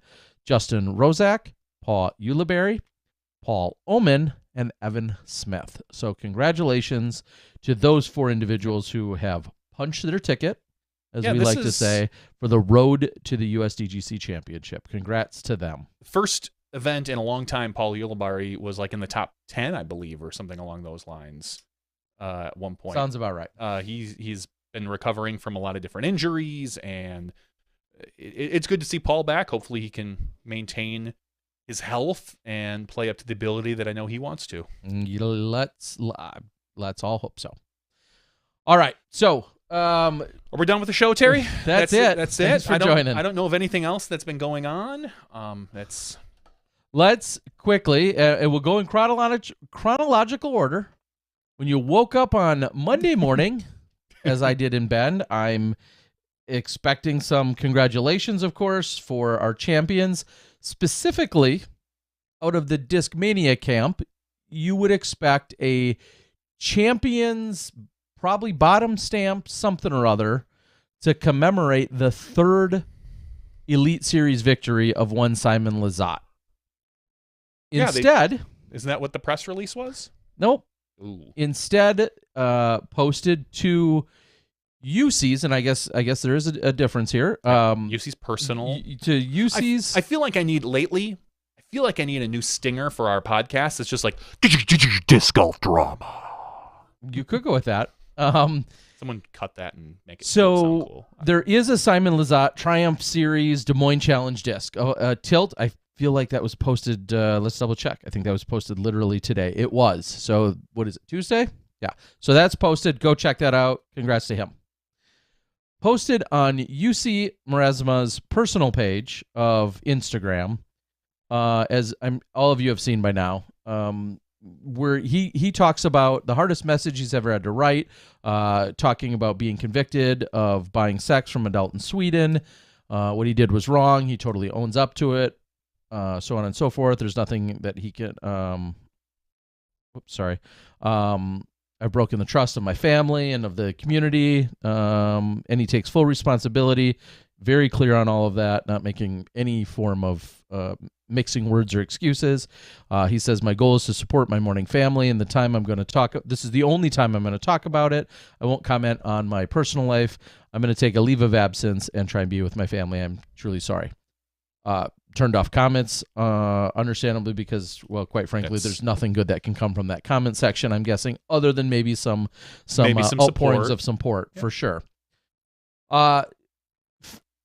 Fair to say that when I saw it, I had genuinely assumed he had been hacked. I 100% thought the same thing. And I'm going to assume a lot of people, especially if you know him. Yes, especially if you know him. That was the very first thing I thought. And clearly finding out then that it wasn't, because almost moments after that, or depending when you looked, there was a similar statement of similar nature posted to Discmania's website. And Discmania had also said that us and all of our subsidiaries, none of us condone this action. We're not, we're not on board with any of this. And, UC is going to be taking a leave of absence and such. And it'll go from there. You guys have all read it. I'm just paraphrasing here. Here's what I was going to say. What I am going to say. All right. I wasn't other than the fact that it was in the news and it existed and this has come to light, I was fully prepared to have the 2-second mention of it and essentially move on. As we've said in this podcast with lots of other topics, we're not investigative journalism. We're not here to belittle or berate or intentionally destroy anyone and their psyche. Everybody makes mistakes of varying degrees and levels. How you or others want to accept and or forgive, embrace, hold grudges, whatever, that's on you. That if you thought you were ever gonna, I think you guys know us well enough. If you thought you were gonna come here and have us just finding a way to belittle or destroy, kicking somebody when they're down, kicking anybody, that would never, hopefully would never happen. I mean, we'd never intend for that to happen. So that was never going to be the case. And I really honestly thought it would be the quick blurb in case somehow somebody missed it. It is news. Until I had another perspective, and I'm still not going to do those things, let me be clear. But I had another perspective today or yesterday that really hit me between the eyes with this. Okay. People have talked about how is this going to impact Discmania. From what it seems like, they're a well-oiled machine that, of course, is going to have a challenge without this genius marketing CEO, type at the helm. My concern is from the promoter and logistics and competition level of some of our highest events. And what I mean by that specifically is, although UC is not is not the tournament director for the European Open. He is very much a front hype man and organizer and asset.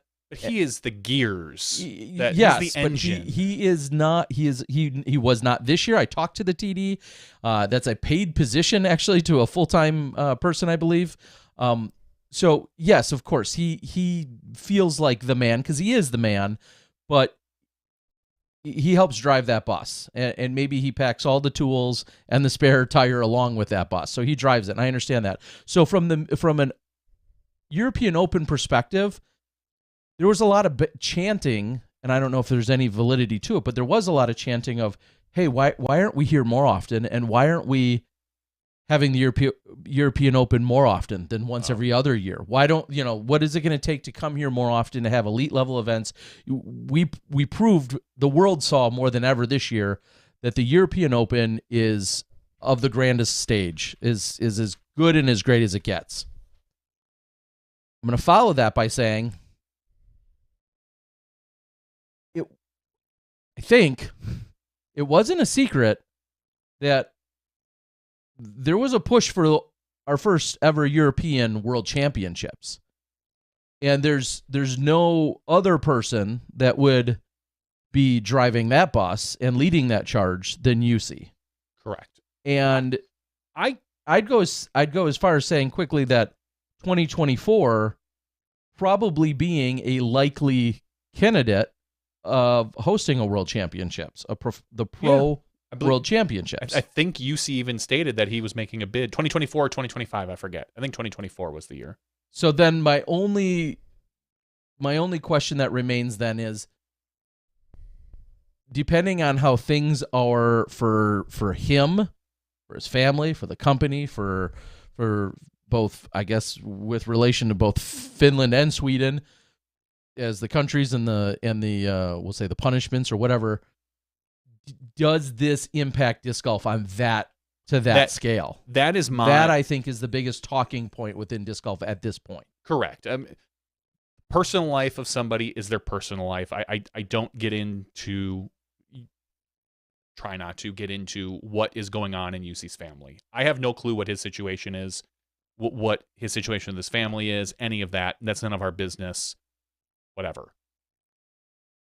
But I had the same thought, Terry, actually, not necessarily about Worlds, but does this or will this impact Discmania as far as, or Disc Golf Park or any of those other scenarios when it comes to working with local businesses, working with local parks and things like that?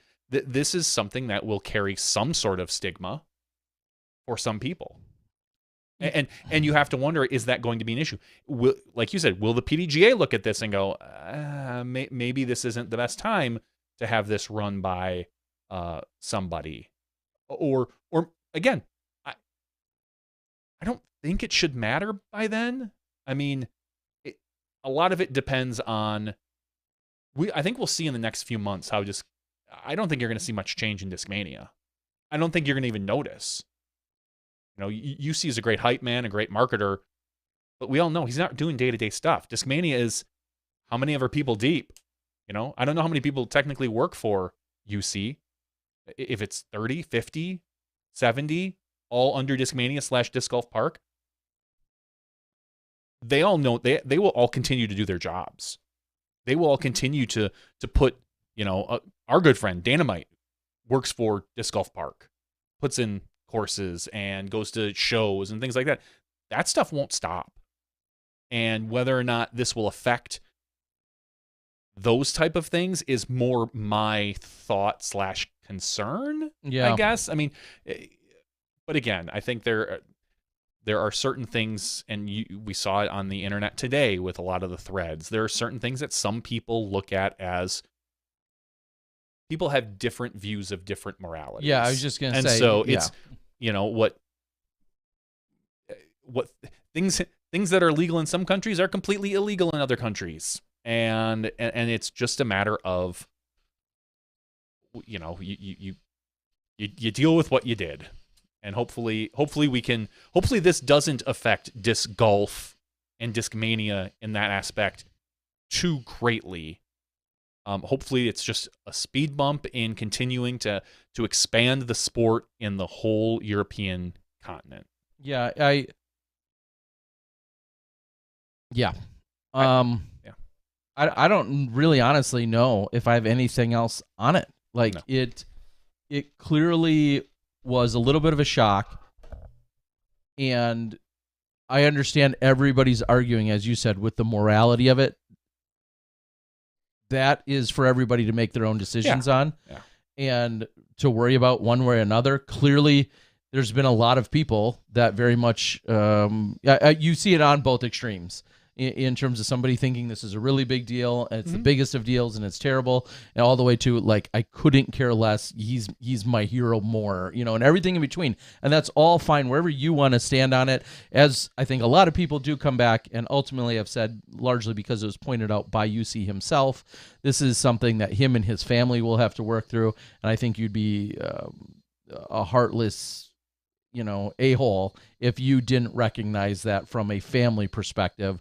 There's going to be he's going to have his own struggles and battles and healing and reconciliation and all of those things, whatever that turns out for him and his family. Again, it's really none of our business. There's a lot of things that, even though we're all a disc golf community and family, you also, at the end of the day, should go back to like, well, it's not really any of our business. It's just they happen to be under a bright spotlight because he is such a powerful and impactful person that's done so much for our sport in so many positive ways. So all I can say is I wish him and his family and everyone at Discmania and everyone involved the best of luck moving forward. And hopefully, any ripple effects are minor, and we hope, again, he's such a big deal that makes this all so much bigger. I kind of said with Valerie Jenkins and Nate, who were around a little bit when we were reading this news still on Monday morning from me being in Bend, thinking like a situation of this nature with a lot of other, we'll say, executives within disc golf would largely not even get reported or talked about, or would go largely unknown. But depending on who they are and what company I'm saying. No, I mean, if you take the head of almost any of our major disc golf companies, I think that you have a very similar thing. There are other executives, but my point is there's some significant people at the heads of some of our companies that most of our general public doesn't even know. We could put their name in front of it, and they may not even know them. And I'm not saying that's a bad thing or an insult. I'm just saying because UC is such a bright star in the first place. For sure. Of course, the attention that's surrounded. Literally an entrepreneur of the year last year in Finland. So that's what we can say about it. I don't know where you guys could possibly go with it in any other way from there. Yeah. But that's on your own. That's what we have to say about it. There are plenty of dark corners of the internet if you want to go and kick somebody.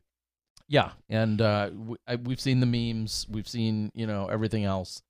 And I'm not gonna lie. Some of the jokes are pretty funny, but I can find a dark humor in some of it. But sure. It's nothing that there's. I can find a lot of humor in a lot of things as well. But yes, that's certainly possible. Let's move on to our next subject, Terry Miller.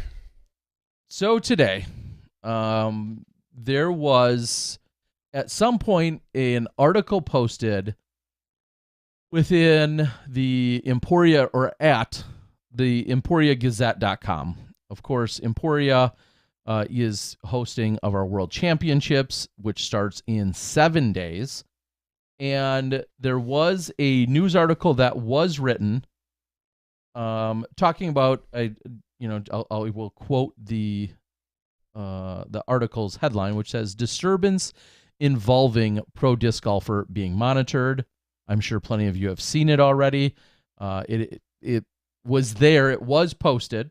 Some people had then taken screenshots of it. At one point, then it was actually removed from the website.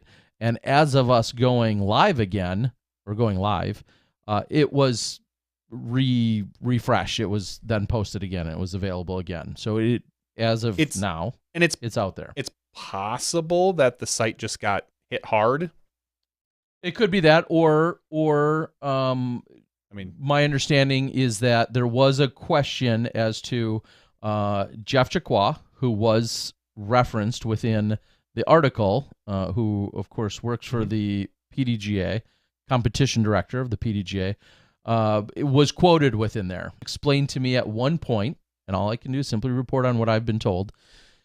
The way it was explained to me is that there was some confusion as to Jeff possibly explaining it to, explaining and being quoted in the situation, not necessarily being alerted that he was speaking with a reporter, and thought maybe he was speaking with more of a person at the country club. Oh, so that's why the article itself was possibly altered, changed, taken down temporarily. Yes. So there's a policy within the PDGA that talks about who essentially should or shouldn't be talking to the media about scenarios like this or any given situation, and I think the default would be that Jeff wouldn't be having a conversation with the media. And I'd go as far as saying, I remember, if we're going to put the context out there, when I was in Europe for the European Open when I was in Finland,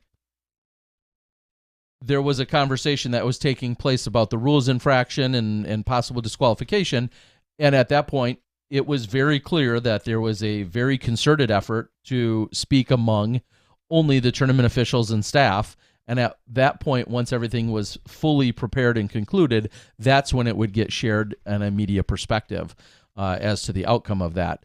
I guess I'll just be blunt and say I was asked to leave the room, basically. And I didn't go in there looking for anything, but I was just in the vicinity, and what was said to me, I think, is, this is a very serious and sensitive matter. Please leave. And I was like, okay, I'm out of here, which is exactly where I should have been, out of there. So there is a policy surrounding that. So the situation, as I was informed or understood or read, was that an employee of the country club gave Paige Pierce access to one of the members' golf carts. And according to the PDGA schedule, the course is not open to play, or was not open to play yesterday. For practice. For practice. This is on Monday the 22nd. Yeah, and that it was open, I believe, today at 8 a.m. I think is what I had heard. And so Paige going out there, I believe there were golfers on the course, is what I heard as well. Ball golfers, maybe. And that she was not allowed to be out there. And so when she was notified of that, there were some words exchanged, and at some point someone called the cops. But before the cops even got there, the situation was remedied, handled, and Paige was asked to leave. Yeah, and so that's if, as you're reading the Emporia Gazette, that essentially goes through largely what you're seeing within that article. It talked about Jeff and him interjecting in there again. That was all part of the conversation. He said that, I'll read from here, quote, he said he was unsure who was involved with the situation and had been resolved by the time the Emporia police officers had arrived on scene. So no high-speed golf cart chase? No, apparently not. Yeah, it would take all of 3 minutes in Emporia. That go from one side to the other. True. Emporia is pretty small. Now, that was the article that was, of course, written, copied, then taken down, then put back up, so it created its own stir. I very much have received an official statement from Blake Schaefer at Schaefer Sports Management. I'm going to read this in its entirety. I don't know if this has been posted everywhere yet or not. I'm certainly happy to post it as well, but this is what was directly sent to me regarding the incident at the Emporia Country Club. So I'm going to read this verbatim because I don't want to mess this up. So I'm not trying to set this up as a he said, she said. I'm trying to put out as many facts that are currently in front of us. So here's what the statement says. On Monday, 8/22, Paige Pierce was attempting to play a practice round at the Emporia Country Club to prepare for the World Championships. Paige was given a cart key and told where to get the cart by a member of the country club. When approaching the first tee, Paige was told by an employee of the country club that the course was closed. When Paige asked to speak to a manager, the request was denied. Paige believed this to be a miscommunication. She was then told by an employee of the country club that they were calling the police. Paige collected her things and decided to leave the course. She was not escorted from the course and was not approached by any police. This is a non-issue and a misunderstanding, as she was trying to practice for the World Championships only 8 days before they begin. Paige is looking forward to competing and is focused on winning her 6th World Championship. Blake Schaefer of Schaefer Sports Management, of course, Blake as her managing company and agent / representative. So just to be clear as well, this is the statement that I was given that's, I think, very public as well and intended to be. She's has no interest in discussing this anymore, as she is very much now only concerned about moving forward from a competitive standpoint. But my point is, you're not going to see her tomorrow or the next day making a post or going on another podcast or going really probably anywhere to talk about it anymore. I was told by Blake that her and her team... Can you ask her about it in the conference, the TGPT conference? Or that her and the team are effectively moving forward. So, are we big time now that we've got people putting out press releases for us when there's situations happening, like every other major sport? I guess. I mean, now here's what I'm going to say. Again, with regard to this, there is clearly, I feel like there's anyone that can read is maybe a better way to put this. We'll see that there feels like there's a slightly different tone from the Emporia Gazette to her press release that I had just read. How's the phrasing go? He said, she said, or there's 3 sides to the story. Yeah. There's your side, my side, and the truth. Whatever the case might be, and I'm not accusing anyone of saying the truth or otherwise. I'm simply reporting what's been in front of us. There's a million more rumors. That's maybe the kicker is now, of course, there's a million more rumors that I want to say add on top of that. Some of those are founded and maybe true. Some of those aren't. I have no idea. I wasn't there. Why weren't you there? I know. You're the disc golf guy. You should be everywhere. 8 days before Worlds, I should be there. That's where it stands. I don't, someone just put in our comments, call the country club. I don't know that there's, I don't want to say I don't know that there's any more to it. There's clearly other things that may or may not have been said or done. Absolutely possible.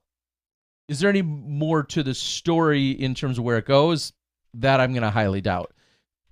I will, however, at least momentarily, borrow or steal a thought from a previous call this year that we had heard of a warning with regard to OWN and her parking during the U.S. or during the Masters World Championships. And if in a situation you're parking your car 30 minutes before, or 5 minutes or 30 minutes before tee off, is that considered part of the event, and so on and so forth? And then at this point, as stated here, this is 8 days before the tournament on a World Championship venue where I'm going to use the phrase in the cheesiest of terms, where statute of limitations isn't really the word, but you kind of catch my drift if I say something like that. Like where does that start and end? And that's not the right phrasing, I understand, but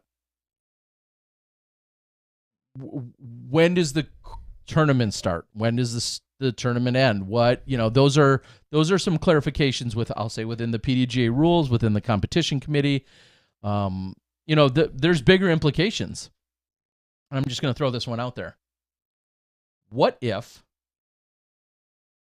regardless of what was said by any party, what if the country club firmly said, we'd like to ban her from this property? And I'm not suggesting that happened. I've heard nothing of the sort.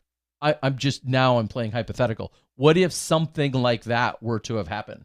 I mean that's an entirely different story, isn't it? Yep. In terms of obviously what that means when the World's going to be played there potentially 3 out of the 5 rounds. That would have to be that would be an extreme. And as kind of alluded to on our board, I'll borrow from there for just a moment. This is a PDGA major Mhm. This is not a Disc Golf Pro Tour event. And although obviously they are partners,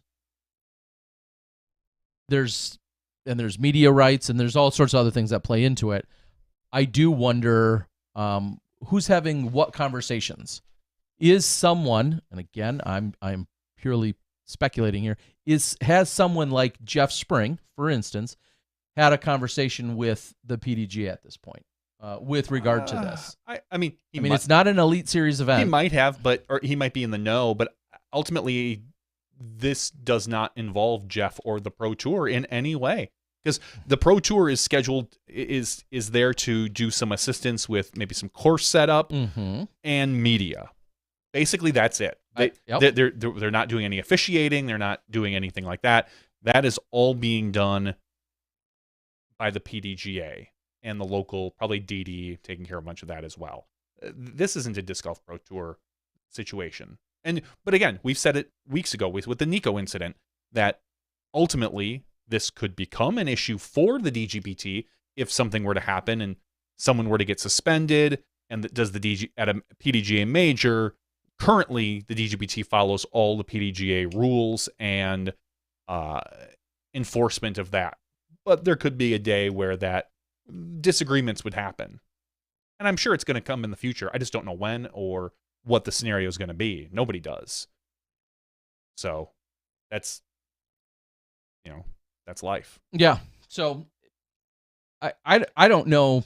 Again, I'll say the same thing I just said before about it. I don't know where it I don't think let's put it this way. This doesn't go anywhere else from here as far as I know and by all indications.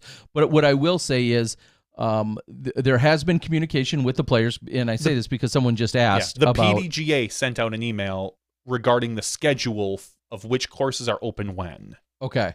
So that should be a clear indication for our competitors. And this is nothing, I don't want to say nothing new, but it's nothing new. You think back to whether it's to have space to warm up, like we talked about at the Worlds last year, or just as recently as Ledgestone. There's always a conversation, and I know the Pro Tour has implemented a stipulation as to when a course needs to be clear or available to players. Based on the tier of the event. By PDGA standards right now, I believe that a course must be set up and ready to go 4 days prior to the event.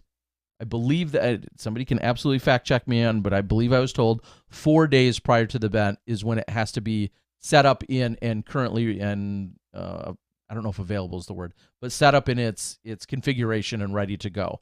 We're talking about being 8 days out right now, and so everything may or may not be set up in those locations and ready to go in that sense. The requirement though is 4 days. Now, clearly, you can go out and practice any course, and it may not have the banners. It may not have a flag. It may or may not. It may not, may or may not have some of those things. But 4 days, I believe, is the required time frame in which everything has to be ready to go. So, someone asked, just a moment ago, said, didn't the PDGA,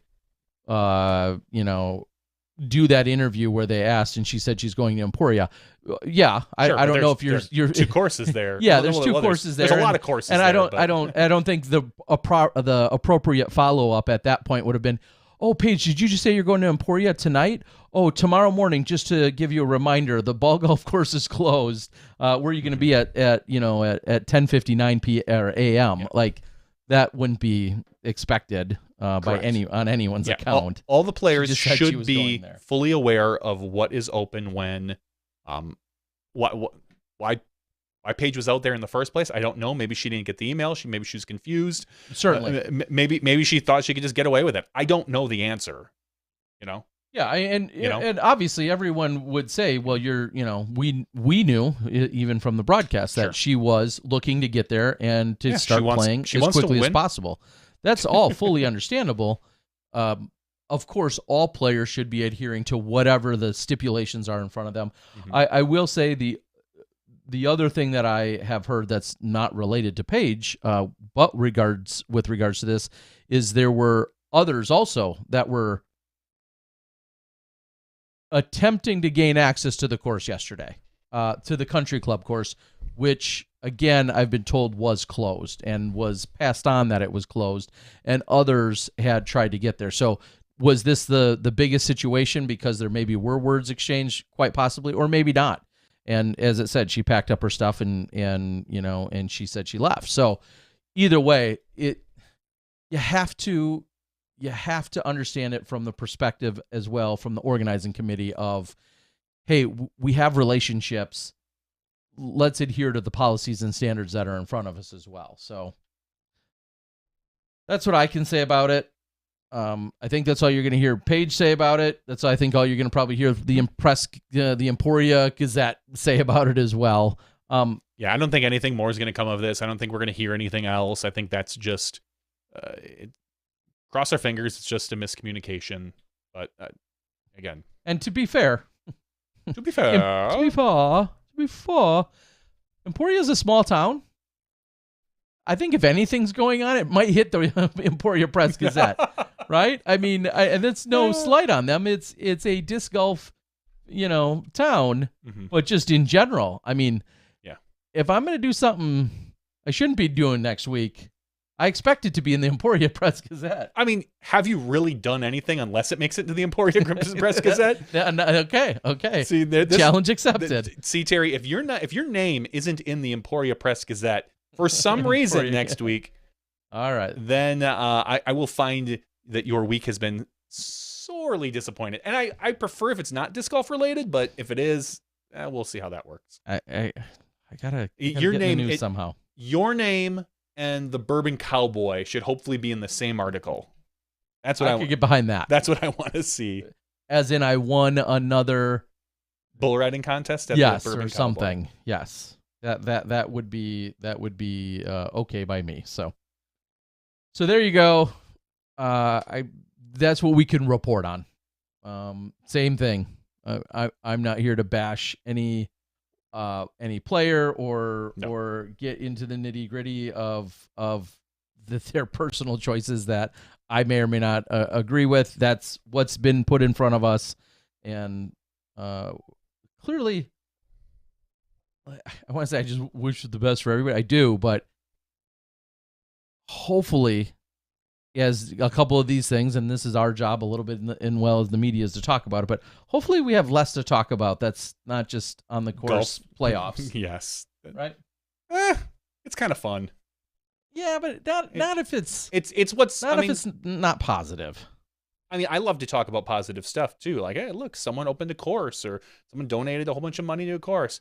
But the bigger our sport gets, the more we're gonna have to talk about off the course stuff. We have a lot of players and a lot of personalities. Just the way it works. I guess there is probably just a law of averages here that there's only so many personalities that can drive around the country and it's bad. Have it be completely boring for them. You and I have known plenty of stories over the last 20 years. Yeah, let me tell you guys about it. Nope. No. That's where we're at. Holy cow! Is that everything? Is that? I think it is. I'm sure people are mad, Johnny. We didn't have a full blown bashing fest in any direction, but well, until I know more rumors, once I hear until you get your 100th meme posted about the subject, do you really know what you're talking about? Again, I'm just going to start rumors that there was a high speed golf cart chase. That went all the way around Emporia twice. There was following them was somebody on a scooter. I mean, because scooters are now out there more often. A one wheel, a red bike, like Pee Wee Herman's red bike. Yep, and probably a one wheel and a scooter, all at a high speed chase. All right. Well, I think we could close out the regular show on that note and then get into the after show silliness. Hannah Macbeth says, "Let's start an internet beef." Too late, Hannah. I already don't like you. I heard you were talking smack about kicks. Oh, yes. So she was. We do have internet beef. She was. She thinks you're disgusting. No, I think I use that word. You use the term disgusting. Maybe not. Maybe we both did. Either way. All right, guys. So what we're going to do. Crunchy puffs. That's all they are. What we're going to do is we're going to shut down the regular show. I think we've covered all of the most pressing topics, including the World Team Championships that took place, and then obviously the Des Moines Challenge, and then a few things that came out more recently than that. In the after show, we'll talk about disc golf-related items, probably. We'll talk about some non-disc golf things. And we'll interact with you. You guys have probably plenty to say out here on the board, and we want to see and hear what you have to talk about. And so we'll touch on those things as well. So I'm going to call it for now. Johnny V, I'm Terry Miller, the Disc Golf Guy. That's been Smashbox TV's podcast 417. Stick around. We're going to show you all the supporters of the show, and then we'll be right back after that when you step inside the Smashbox. Thank you to our $2 and above patrons. Your name is listed below in the credits. If you are interested in being listed as a producer in the Smashbox TV credits and supporting this and other fine podcasts, please visit patreon.com/SmashboxTV.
Hello, everyone, and welcome to Smashbox TV's podcast 417's After Show. Here we are. It's the After Show, folks. Studio's falling apart, Terry. So, I think Ray or Tim had asked how the studio project is going. Johnny, give them an update. Well, and first pass me the hard hat. I don't trust you. So, this used to be a tool area, so it had a bunch of pegboard on it. I covered it up with 1/2-inch plywood. And then the previous owners left a crap ton of this vinyl tile. So I've got this gray vinyl tile. I used every last ounce of it, and I covered it up, and I think it looks great. Mm-hmm. Then I thought, well, hey, let's put up some sound pads, some audio absorbing things. They're these big hexagons, and I bought them off Amazon, and they recommended some of this 3M double-sided sticky tape. And so the ones in the corner over there, there's this one row I have. I don't know if I'm going to do much more than that or not. There's one row over there where it was kind of near the edge, and it wasn't really stuck on great, apparently. 2 of them have fallen now. So I'm just literally waiting for the rest of them to fall, because we'll see if that double-sided sticky tape is any good, or if I'm going to have to go more severe measures to keep those up. Maybe a brad nail or 2. I don't know. So we'll see. On top of that, like I said, we did get the mini supporter wall started over there. There's lots of room to grow now. Patreon.com/SmashboxTV for $5 a month. You can be a part of our studio audience and get yourself a mini on our wall. We can. Oh yeah, I see you all looking at me. It's not creepy at all. No, it's not creepy. It's weird that you're on some of those minis too. Yeah, not really. Yeah, I mean, you're looking at yourself. I like to be mini-sized. That's what I'm going for. And Hannah Macbeth, I did not say that Kicks and Cheerios were my favorite. I said that we do eat those. Really? But my favorite, I'm trying to think of I think my favorite cereal is probably Cinnamon Toast Crunch. I do love me some honeycomb. Hannah but- listens more intently than you talk, so she probably is right. And we had this conversation right after she listened to it. I don't believe her. All right. I know she's a notorious note taker, but I've listened to So her. give us a timestamp, Hannah. I've listened to when her on was Johnny's broadcast. dumbest take I 2 think weeks half ago? the time she's making things up. She doesn't really talk to players. She just makes stuff up. I don't believe her. So I'm going to read from the board in case you're wondering what in the world is going on. I'm going to just read a few things off of the chat board on YouTube. Go ahead. Feel free to share a thought or insight or maybe even a question, and we'll do our best to answer it. Yes. Jay had said Evelina doing what she does best, to hit a tree, the commentary curse. Yeah, inevitably. There is an element, and this is literally of any player, to give them praise for an attribute or a thing they're doing or something they're trending in a great direction on, something that's been going well, a shot they've done a million other times flawlessly this year. You make a comment on it, and then the very next one, something happens. And it clearly, I don't believe it's a curse of any real capacity, just like I don't believe in nicing your disc, but it makes you feel silly sometimes. My favorite thing? Sometimes. The smartest thing you said all weekend? Mm-hmm. 11, which comes after 10. Yes. I wrote it down on a piece of paper because I wanted to bring it up, and actually I left the piece of paper upstairs, but I did remember 11 comes after 10. Funny enough, I played disc golf. control room. Understandably. We actually played disc golf that night over at Pine Nursery, which is another story I'll get to in a moment. But we played disc golf locally. I've been only going there like a year and a half, 2 years, and have never played the local course. That's just a few minutes away. So we went and played. And we were walking down one of the fairways, and that instance got brought up. And I said that I was trying to make a comparison to like 10 and 11 or 11 and 12, whatever the case was. I was leading there. But as soon as I uttered the phrase, it sounded so elementary. And usually I'm thinking, oh, there's my Madden moment, like, duh, like, obviously. And this time I pivoted out of nowhere to Sesame Street as a reference. But I understand how dumb it sounded. But from the get-go, I legitimately had a place. You were comparing the actual holes and the difficulty of them. I understood what you were doing, but the words that came out of your mouth was the most elementary, obvious, Chris Tucker style. Yeah. Which honestly, I was thinking, like, how could that have not sounded stupid? And I was thinking, there are courses that play where we've had letter holes, 10A, 11A, or just you go 1, 2, 3, A, B, C in some courses, some events. Not so much the Pro Tour, they tend to stick to 1 through 18. But if, for instance, we went to, you play hole 9, then you go to A, B, and C, then you come back to 10 and 11. If that were the case, that you could have got away with that comment in a different scenario. Not that one, but in a different scenario, maybe you don't sound as stupid. Yeah, maybe. No promises, though, folks. No, I know that. You're gonna. I can never promise to not sound as stupid, whatever the case might be. What is the booth and on-course commentary schedule for Worlds? Who is doing what? I think I know this quickly and for a fact. Oh, okay. Which means it'll be wrong. Yes. Ian Anderson, along with Brian Earhart and Nate Doss, are in the booth. Correct. Ian, Brian, and Nate. Terry Miller, that's me. Out on the course. That is for the MPO. For the FPO, you have Ian Anderson, Valerie Jenkins, and Elaine King.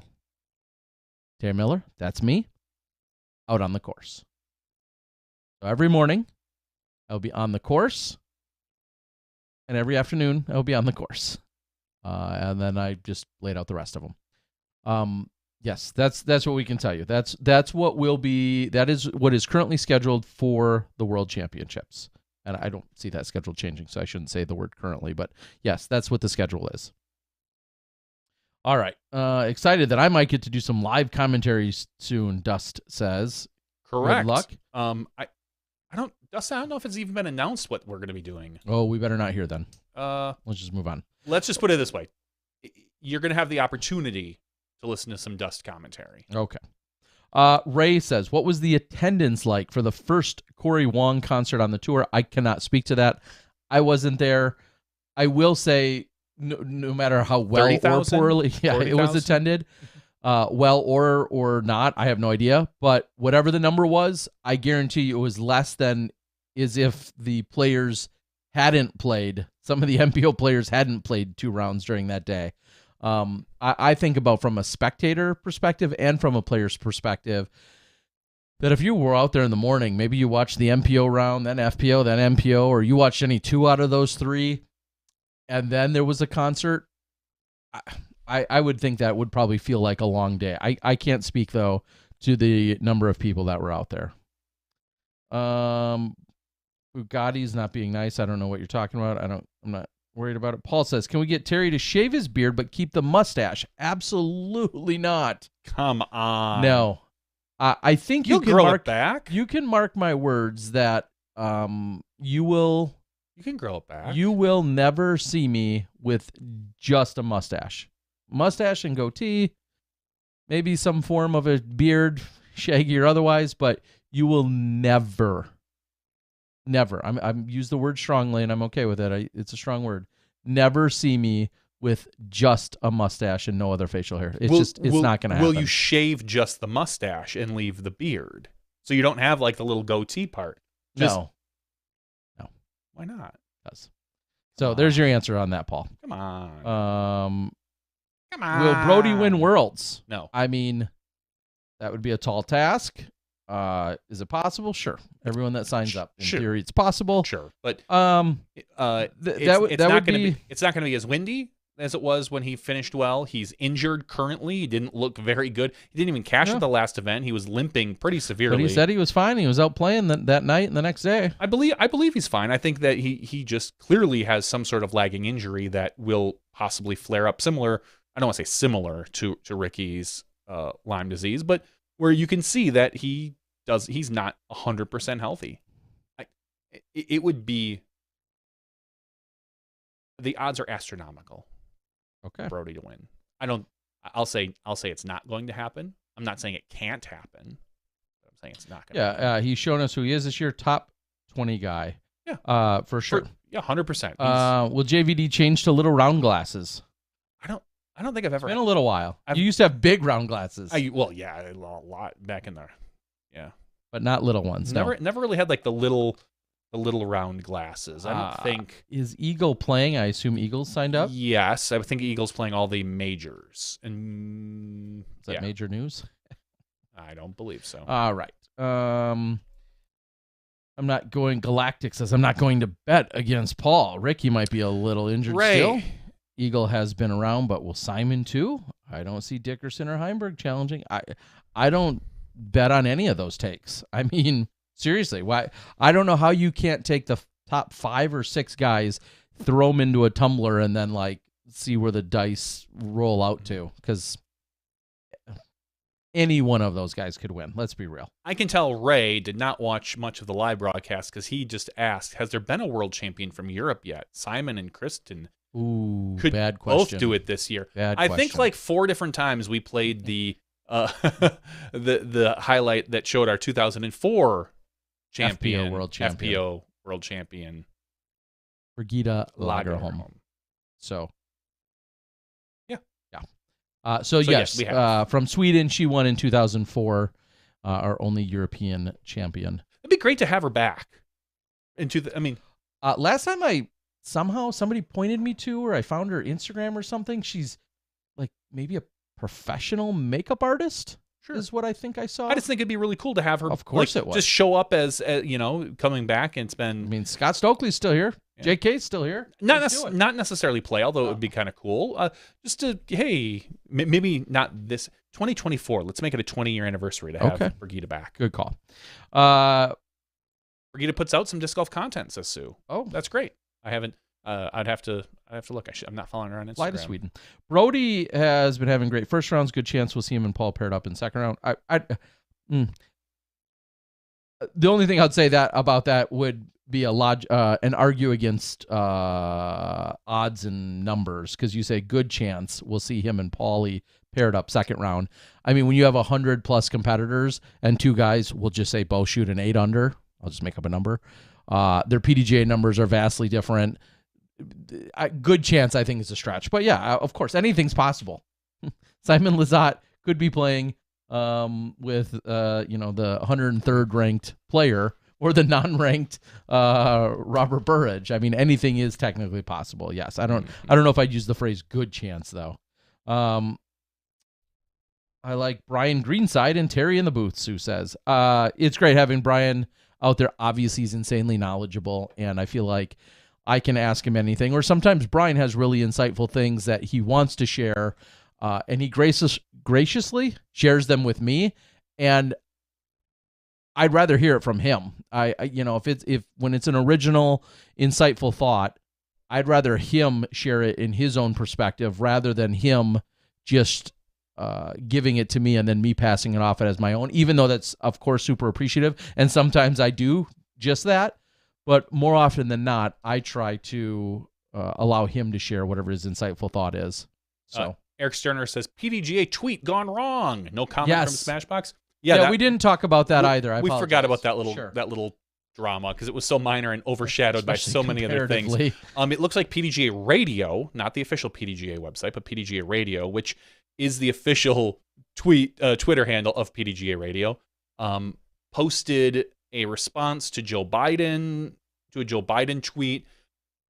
It was kind of innocuous. Like it wasn't super political either way, my understanding is, and it looks like it was just whoever was in control of that thing. I think it's Grant, but I'm not 100% sure. They posted under the wrong account. Yeah, which it could happen. The mistake is very understandable in doing so. I've done way dumber stuff, accidentally, believe it or not, and on purpose. Well, I mean, what didn't I go live on for a Smashbox podcast on my channel, or I tried to go live on my channel on Smashbox? Same thing. You're logged into something, and then you forget about it or don't realize it, and then you make a message now. Clearly, they said they're going to take steps and measures to avoid that. And I don't want to say nothing for nothing, but like you said, it wasn't a hot take in any capacity that I feel like is barn burning. No, not at all. One way or another. And everybody has their own political alignments, and that's all great. I just the take in general, one way or another, regardless of political party, it wasn't like somebody put this out in the world, period, let alone under that account. Yeah. It was minor. Yes. Terry, have you seen the Holy Shot documentary yet? OMG, no. Me neither. It's going to be released tomorrow. I might be able to log into the back end of Disc Golf Network and watch it, but I haven't. But it might not even until tomorrow. I want to. It might not even be up. It might not even be up there yet. I haven't honestly looked, but correct. There's going to be a Holy Shot documentary releasing tomorrow, so hopefully take some time and watch it. Yes, I did not. I have not seen it. I know I was interviewed at one point. Somebody had seen it and said something or other about seeing me in it. I have not seen it. I have no idea what. I think I interviewed for, again, 3, 4, 5 hours. And I've seen none of it. No. I haven't even seen the Pierce documentary yet. Pierce. Oh gosh, you call yourself a. But I do have this weekend on, I think Thursday, we're leaving for Minnesota for the weekend, or maybe just a day or two. And I might watch it in the car ride. Okay, we'll see. I like it. All right, reading on. Disc Blaster says, Dust E has me blocked. He can't handle the truth. Or he just has had enough of you. And let's be fair, most of us have. If we're really getting down to the nuts and bolts, we can say that here. And mixed doubles coming to the Disc Golf Guy channel. Tim asks, there is a plan to capture some mixed doubles action. I know that I had done that for many years. Covered mixed doubles on my own accord with no support, other than just me wanting to be there and the support of the players being like, okay, weirdo, follow us along if you want. I had done it for many years. At one point last year, a conversation came up that Gatekeeper had worked with the PDGA to have a featured card and then cover the lead card of the doubles. And if I'm just being brutally honest, I was like, huh? How did I miss out on this opportunity? Gatekeeper, of course, did a phenomenal job, as you would expect. We did cover a card, myself and Ryan, who I think is out on the board. We did cover a card, and seeing how then when the winners didn't come off of our card, there was a less incentive to immediately get the footage out. I'll admit that. And it came out in some off-season content, which was still then, I think, really well received.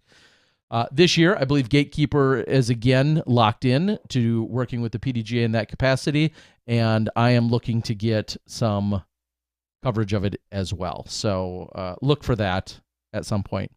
And maybe I'll go cover like the 9th card and just hope that they win. And when they do, it'll be like, yes! No. Oh, geez. So, Terry, you buy any of the other new disc golf cards? I forgot who posted them. Gibson, maybe? They're everywhere. Gibson was just one of many.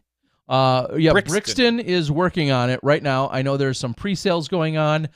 I'll be the first to admit, I don't know every detail about it. I'm sure we could just go out there and find it in 2 seconds, or maybe I can post to it. But so I already bought some. Okay. And it's very interesting how they're doing it. I mean, they're releasing a new set. Basically like the golden era / icon set, which is going to have, just as you'd expect, golden era icons. But they also have what they're calling a tour series. So they have a list of 70 players, we'll say, that you can pick a player, and then you can pick a level, 1, 2, or 3. 1 is like just a signed card. 2 has, I think, a piece of fabric, and 3 has an event or a thrown disc, a chunk of it. So you can pick. So if you want to pick, we'll say Ricky Wysocki level 3, it's $300. You get that disc no matter what. You're buying the disc, or you're buying the card. I'm sorry, not disc. You're buying the card. So what that means is that if you're the only person that picks Robert Burridge tier 2, you could have a 1-of-1 card. The only one that produces it. I think the levels are 50, 100, and 300. Don't quote me on that. They're on the site. Go take a look at them. I did buy a few of them. I'm not going to tell you what I bought. I don't want people to buy the same things I bought. Oh, yeah, good call. I know. It's a really interesting thought, though, because do you pick, if you're looking for resaleability and value, who has the most value that you could probably resell? Simon Lizotte, Ricky Wysocki, Paige Pierce, probably those. But then again, who's going to also get the most cards out of that? Those are the people that are going to have the most cards purchased and created. You know, a Terry Roethlisberger, who I think is on the list. I didn't buy his card. You know, I know. And you called yourself a fan. I mean, I'm only a fan of one Terry. Terry Logie. Yeah, not you. So it's a matter of what you want to do, what you want to spend. And again, that's for one card. It's like $50 for one card. Mm-hmm. And you have a chance to win like a golden 1-of-1 somehow. I think everyone that buys a card has an entry into a golden 1-of-1 that they're going to make and give away. I don't know exactly what it is. But the golden era set, which is slightly different, is like a pack of cards that you'll get probably a signed autograph from out of somebody somewhere. Okay, so go check it out. Yeah, Brixton Disc Golf. I may have said Braxton earlier. I apologize. Brixton Disc Golf. Okay, I put the link in Facebook, or I'm sorry, wow, I put their Facebook link into the YouTube chat, but it's just facebook.com/Brixton Disc Golf. You can find them there, and then you could also find them on their own World Wide Web, their www. You can go check that out. Stupid. Do you think there's people? Yeah, there's clearly. I mean, this is almost a dumb question, but there's clearly people that don't know because they're much younger than us that A, www is a thing, and B, www stands for World Wide Web. I'm sure there are people who don't know that. Well, here's our PSA of Podcast 317. www. Oh my gosh, just think of how often we used to say it. Yeah, you have to go to www. Stupid Idiot on the board says JDV. It's wrong. It's JVD, but whatever. You need to apply 3M Tape Primer 94 to the surfaces first for the proper adhesion. I like what he's cooking up. That sounds about right. I would say so, but the side that's not sticking is the side that's connected to the fabric. So I don't know if I can apply that to fabric. I don't have one, otherwise I'd show. You can probably pick one up off the ground. It's like a not so cushy, but it's a dampening, it's a sound dampening thing that the side that's actually stuck to the wall stuck great. That's a nice flat surface. It's like a vinyl tile, pretty thin and flimsy.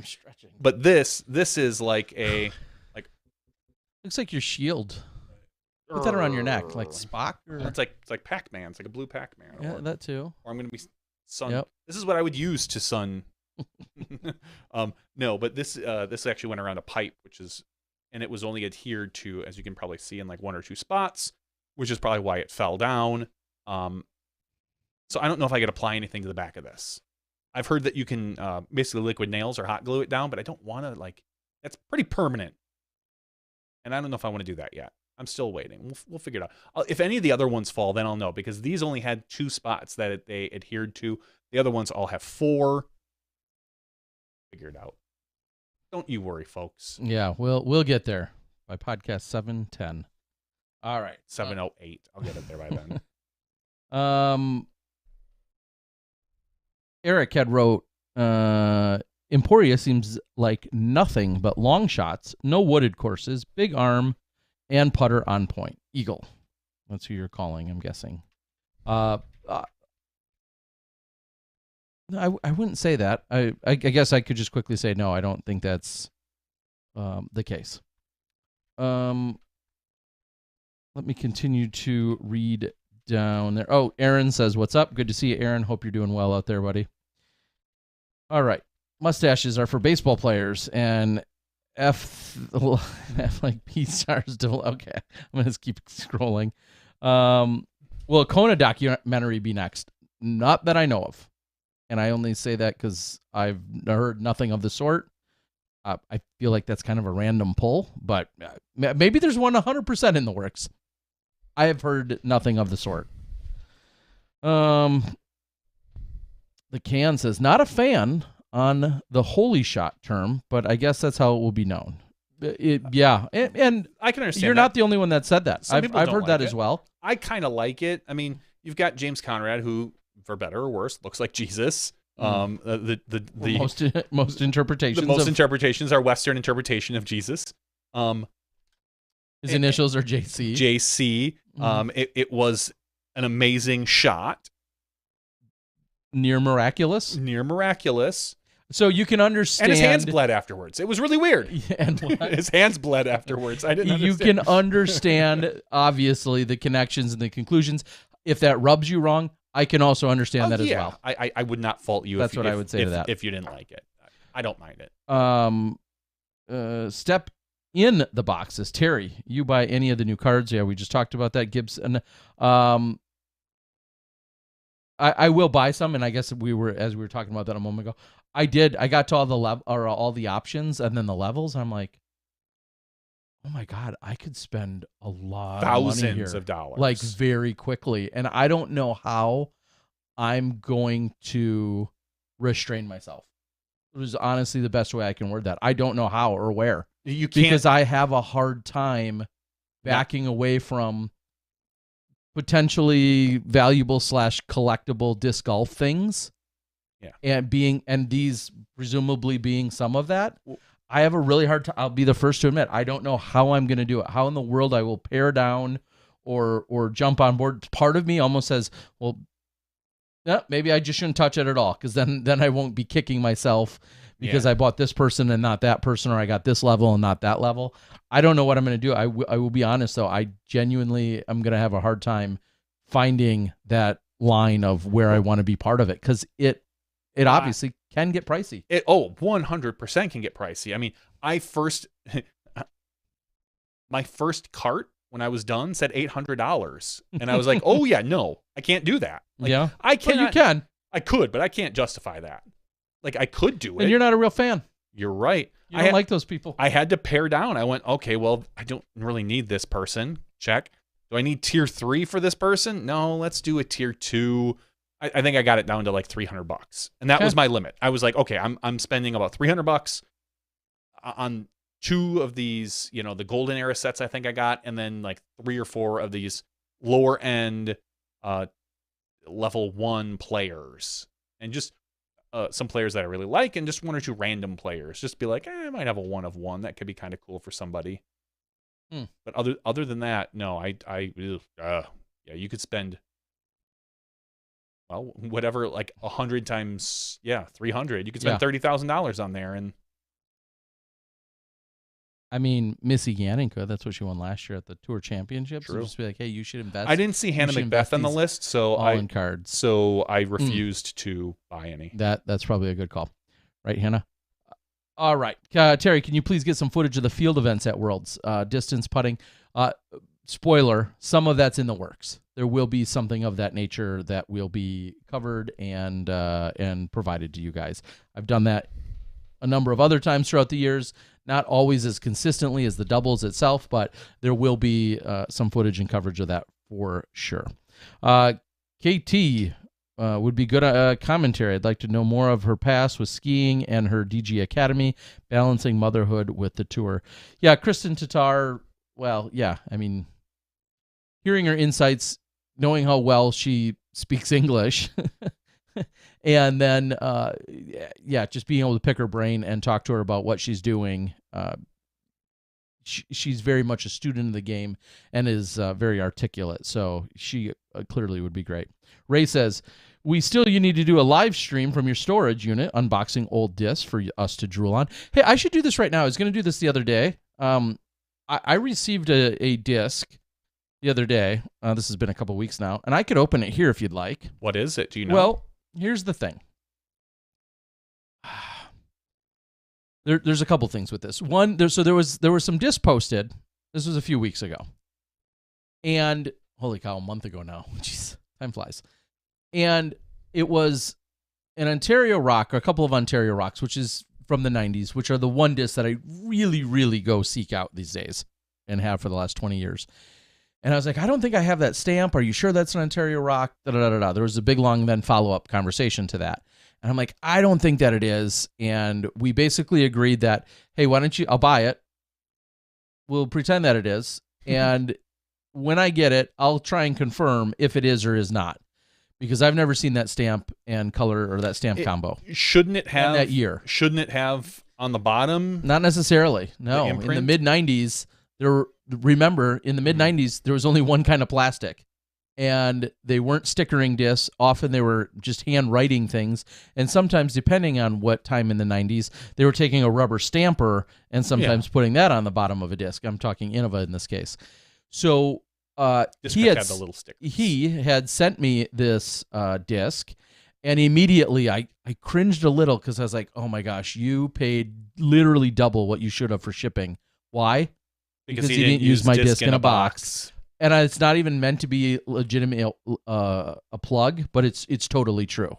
The pricing here was $925. This disc should have shipped for about $420 to $440. Nonetheless, it's, as someone says, it's probably a yeet. No, we'll talk about that in a moment. So I guess the question, I was going to open this on my channel tomorrow or on my page, but let's open it quickly now, because now I do want to find out if, in fact, this is the disc. If it's not, he said he would take it back because it would likely be... Do you want to say how much you paid for it? It was about 35 or 40-ish. Then here's what I say. No matter what it is, you keep it. No, I don't want it. I don't If it's care. what I think it is, which is not a rock, I think it's either a shark or a cobra, then I don't want it. I know, but I still so think I'm you should opening keep it right now. It's got your address on the other side. And I know this other guy's. that's why I'm keeping it this way. I still think you should keep it no matter what. It's a nice box, but he spent way too much on the box and on the it is packaged very well. So congratulations. It is packaged very well. All right. Yeah, I don't think that's a rock. All right. He's feeling it through the paper, and he's like, that's not a rock. All right. This is a world's biggest. Yeah. I would like to feel it before you. Go ahead. All right, so it's a red world's biggest disc. Oh, Yeah, if it's in Ontario, it's one I've never felt. Ooh. It's almost too flat. Then Ontario's often were quite domey. Usually domey. The rim doesn't look like an Ontario rim from what I recall.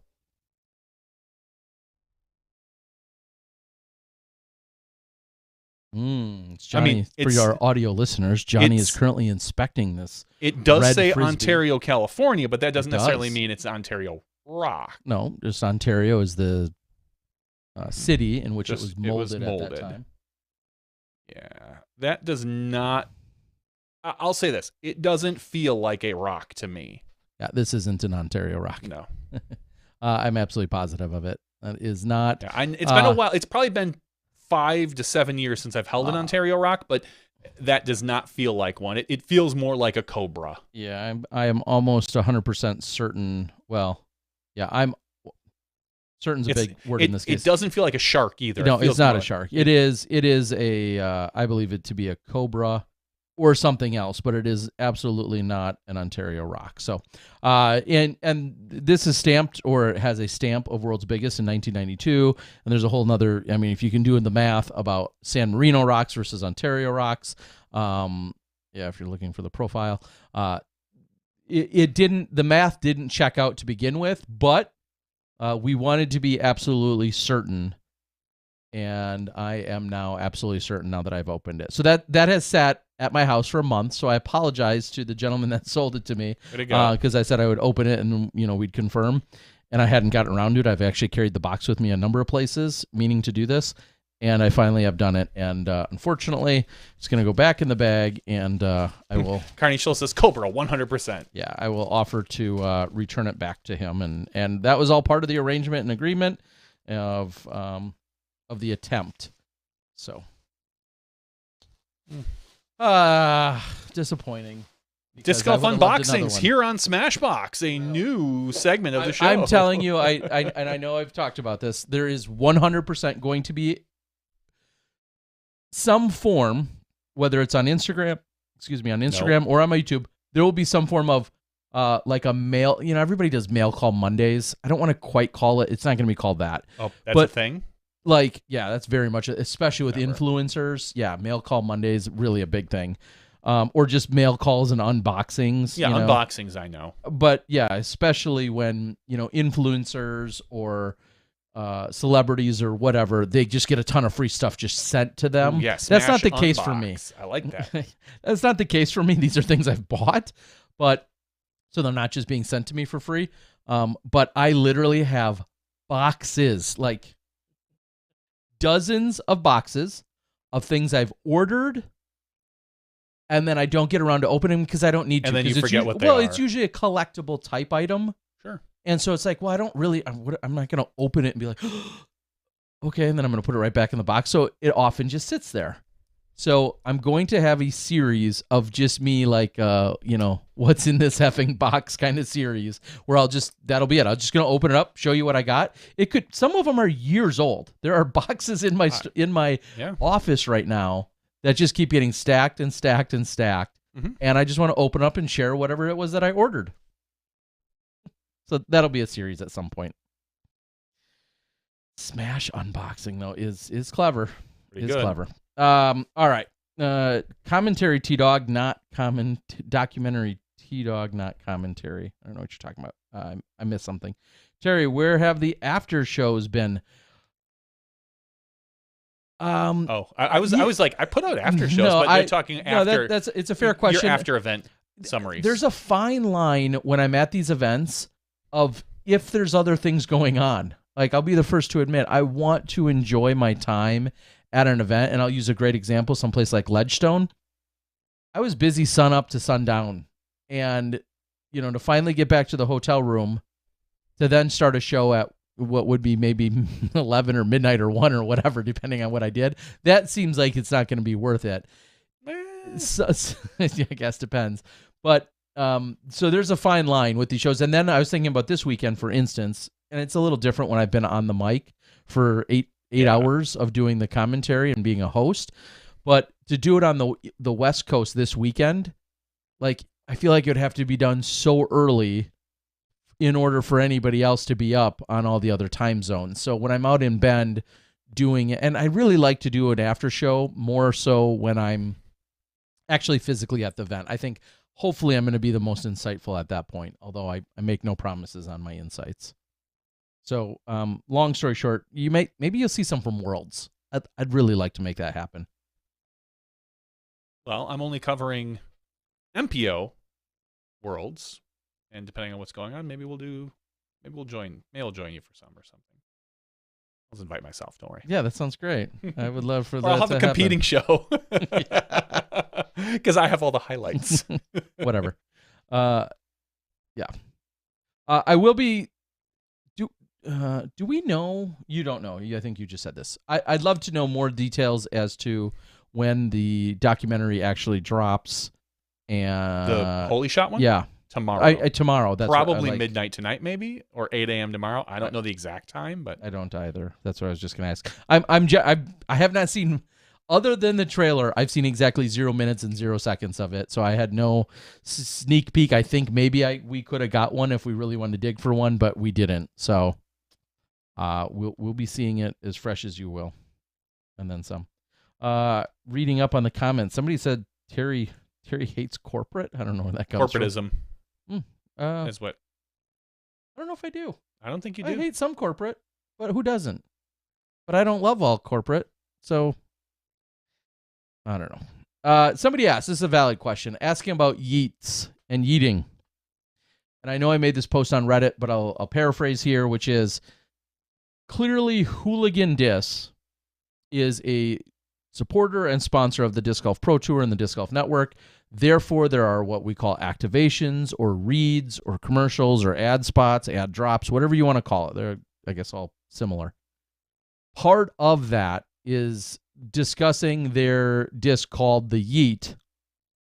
Now, it's fair when someone may think that myself or Ian are maybe just trying to be silly or sound like boomers that are trying to be ironic or funny or something of that nature.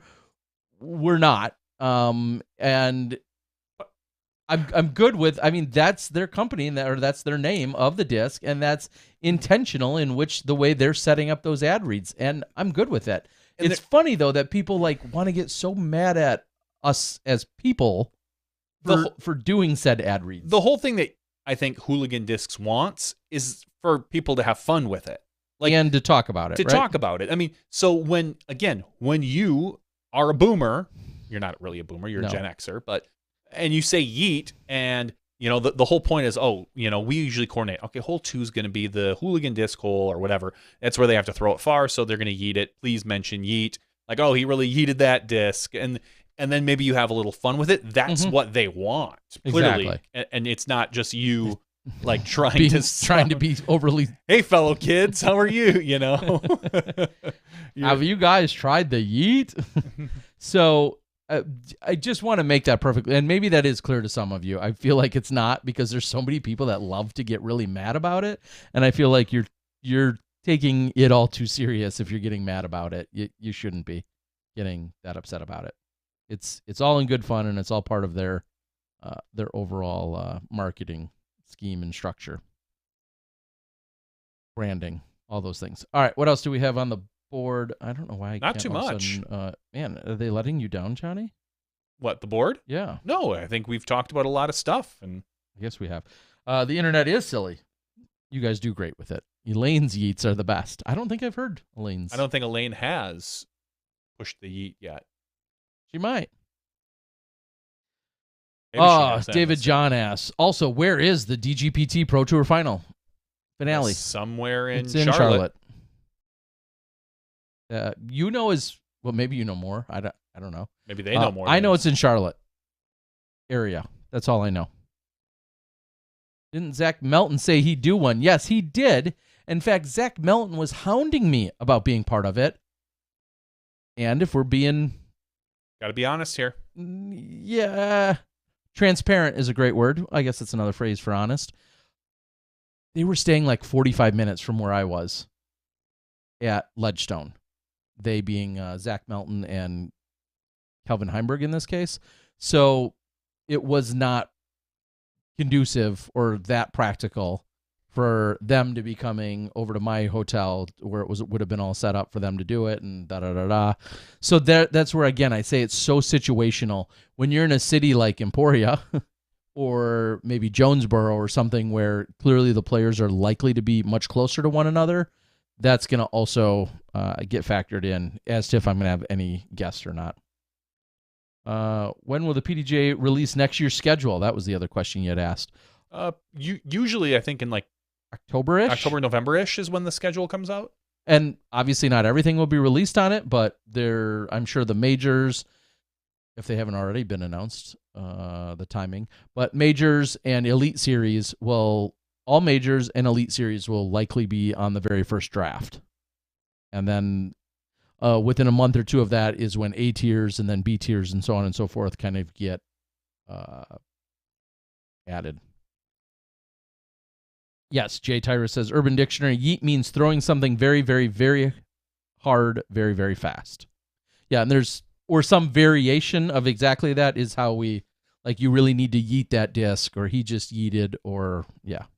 Those are generally. Now, we may, in the fun context of it all, add to some of the flavor of definition, but, yeah, you've exactly got the point. Are we going to be doing a podcast next Tuesday? I would assume so. I think we have in the past. Maybe, who knows? Maybe we push it to Wednesday. We get 2 days in of Worlds as opposed to one. It all depends on what your schedule looks like. Yeah, Tuesday night, like you said, that'll be the Bourbon Cowboy Open. Yeah, Tuesday night is the first night of Worlds, like you I think just said. So I would hope or think we would have a normal one next Tuesday night. I think the Tuesday after that's going to be difficult because I'll be on a plane. God, I wish I could do it from a plane on my way to Sweden. I wish somehow the technology worked for that because that would be fun. But no, the week after I will not. So, but this Tuesday, upcoming Tuesday, 7 days from now, you should be able to count on a podcast from us. Johnny, do you think the general audience appreciates the live drone shots as much as they should? I saw complaints on YouTube about them. Really? And granted, I haven't watched YouTube forever. I think that the live drone shots, in general, are a lot of fun. They're a unique angle that only we can provide. In general, I think they're pretty good. I know we had one that our drone operator missed. It was a Paige Pierce throw, and I think he was just a hair too zoomed in, and it was out of screen. It got ahead of him, and he couldn't catch up. It's the first and only one I've seen him miss this year. To be fair, and so we're only batting 98% or something. I think they're really cool for water carries. I think hole 9, it was almost a necessity because you had such a low tee box that was getting very poor signal to the upper tier where the basket was. And I thought that was a really cool angle, as well as the angle from the top of the hill where Blaine almost was murdered by a disc, where he was luckily behind a tree and the disc came right at him, and he thankfully Page's drive it almost killed him. Might have been, but that it literally hit the tree that he was behind. And yes, the drone operator is very talented. Trent is our primary drone operator, but we do have other ones. Blaine has done the drone for us as well in the past. He also does some of the drone hole previews. He's a very good. All of our drone operators have been good. I trust right now. I have the most trust in Trent because he's just had the most experience with it. But it's I like him, and if other people don't, I get it. They can be a little disorienting depending on how we do it. Sometimes if we go from a drone shot to camera 2 because maybe it goes down under a tree or around a corner, or just camera 2 has a better angle of where it's going to land. If it's going to get near out of bounds, I'll take camera 2. It can be disorienting going from up high to down low like that. I get that. Sometimes it's necessity. But I like them. And I think that I don't want to say most because I truly don't know. I think a majority of the people enjoy them, but I don't know that for a fact. It could be everybody hates them, and there's a few vocal people that like them and a few vocal people that hate them, but more people dislike them than like them. I don't know. We're going to keep doing it because that's what we're going to do. And again, we're the only ones that can do that. There's no one else that can do the drone shots, period, because we won't let them. So how many drones have we shot down this year? 12? Yeah. There was the one that was carrying. That's what I get to actually. There was the one that was carrying sideline. Big Germ. Yeah. And we just took pot shots at that one. We purposefully missed. That's what I'm doing from the sideline in my spare time. I'm just shooting BB guns up at drones. No. Yeah, we're the only ones that can do it. So I think it's pretty cool. Yeah, I'll be the first to admit I've also come a little bit more full circle on them. I wasn't entirely convinced at first, and I feel like they continue to add more and more. I was 100% in the category of we didn't need it. Like, it was a luxury, and I still don't think we need it, but it is less of a luxury now, and we use it quite a bit to help move groups. We use it for different perspectives of holes, like kind of in lieu of whole previews of the same generic fly through the course, fly through the whole preview. We use the higher shot for some of those. And I will say 100% that 2 years ago, I said, if we never have them, I don't care. They can probably be dangerous. You have to worry about legalities of flying over people and around people. And it just seems like a waste to me, is I think what I said. But I've come around, and that has a lot to do with the skillfulness of the actual operators on top of it. Yes, and for all of those reasons. And I've come around because I think they're very useful. Now, for a couple reasons, technology-wise, you have a drone operator that is away from everybody else, and that is where he's transmitting from. So a lot of times, if we have a signal issue like we saw at Des Moines, they're usually not affected because they're way far away from everybody, probably in an area where they have good cell signal. So I can rely on that shot, that camera angle, to give me a clear shot. And as everybody saw in Des Moines this weekend, there are a lot of spots on that Des Moines course that it gets low and under trees, and you can't do anything about it. And it sucks, and nobody wants it. We all hate it. It makes me ill, but I mean, that's where you get it. It's your fault. I mean, it's 100% my fault. I agree. So. I'm gonna get a few of them in here because we're just under the buzz. It's a buzzer beater here. Some smashies like Nick Lelm celebrating a birthday today. So big shout out to Nick. He's in the Madison, Wisconsin area. Jamie Vincent, who I sent my disc in a boxes to today. Had he reminded me it was his birthday, he would have got something special in the box. But Jesse Ryan also, who's a big smashy. We appreciate it. Thank you so much. Dylan Schultz, of the entire Schultz crew, as in the father Schultz of all of them, and Randon Lotta, who you're seeing a lot more on the coverage these days. A little less random and more Lotta. But happy birthday to Randon as well. So and Nigel Mills over there in Thailand celebrated a birthday recently, and we love you, buddy, and hope you're well. Yeah, it's I looking forward to being able to visit again, and hope you're well. All right. And a couple of the comments real quick were saying that the drones, some people really like them in replays, like showing them for the crowd shots and all those other things, but not as much as the initial tee shot. And if it were a replay, and I can see that. You can understand that. I have a general rule that I never take. Here's what I try to avoid. One, never take the first shot from the drone. I like to establish a shot down at the ground so you can, because that's where we're used to seeing shots from. So you have a general idea of where the shot is going. I usually take the third or fourth person. I try never to take the leader. I don't want to, in general, I don't want to show leader. Now, if they're up by like 7 strokes, fine. If it's close competition, I'll try to avoid them.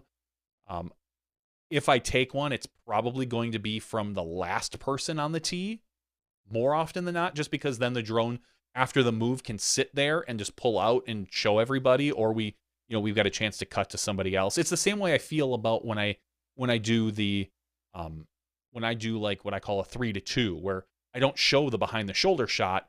I show the shot of the player looking at the reaction to the flight. I know a lot of people hate those, but I don't do it for the first shot for all the same reasons.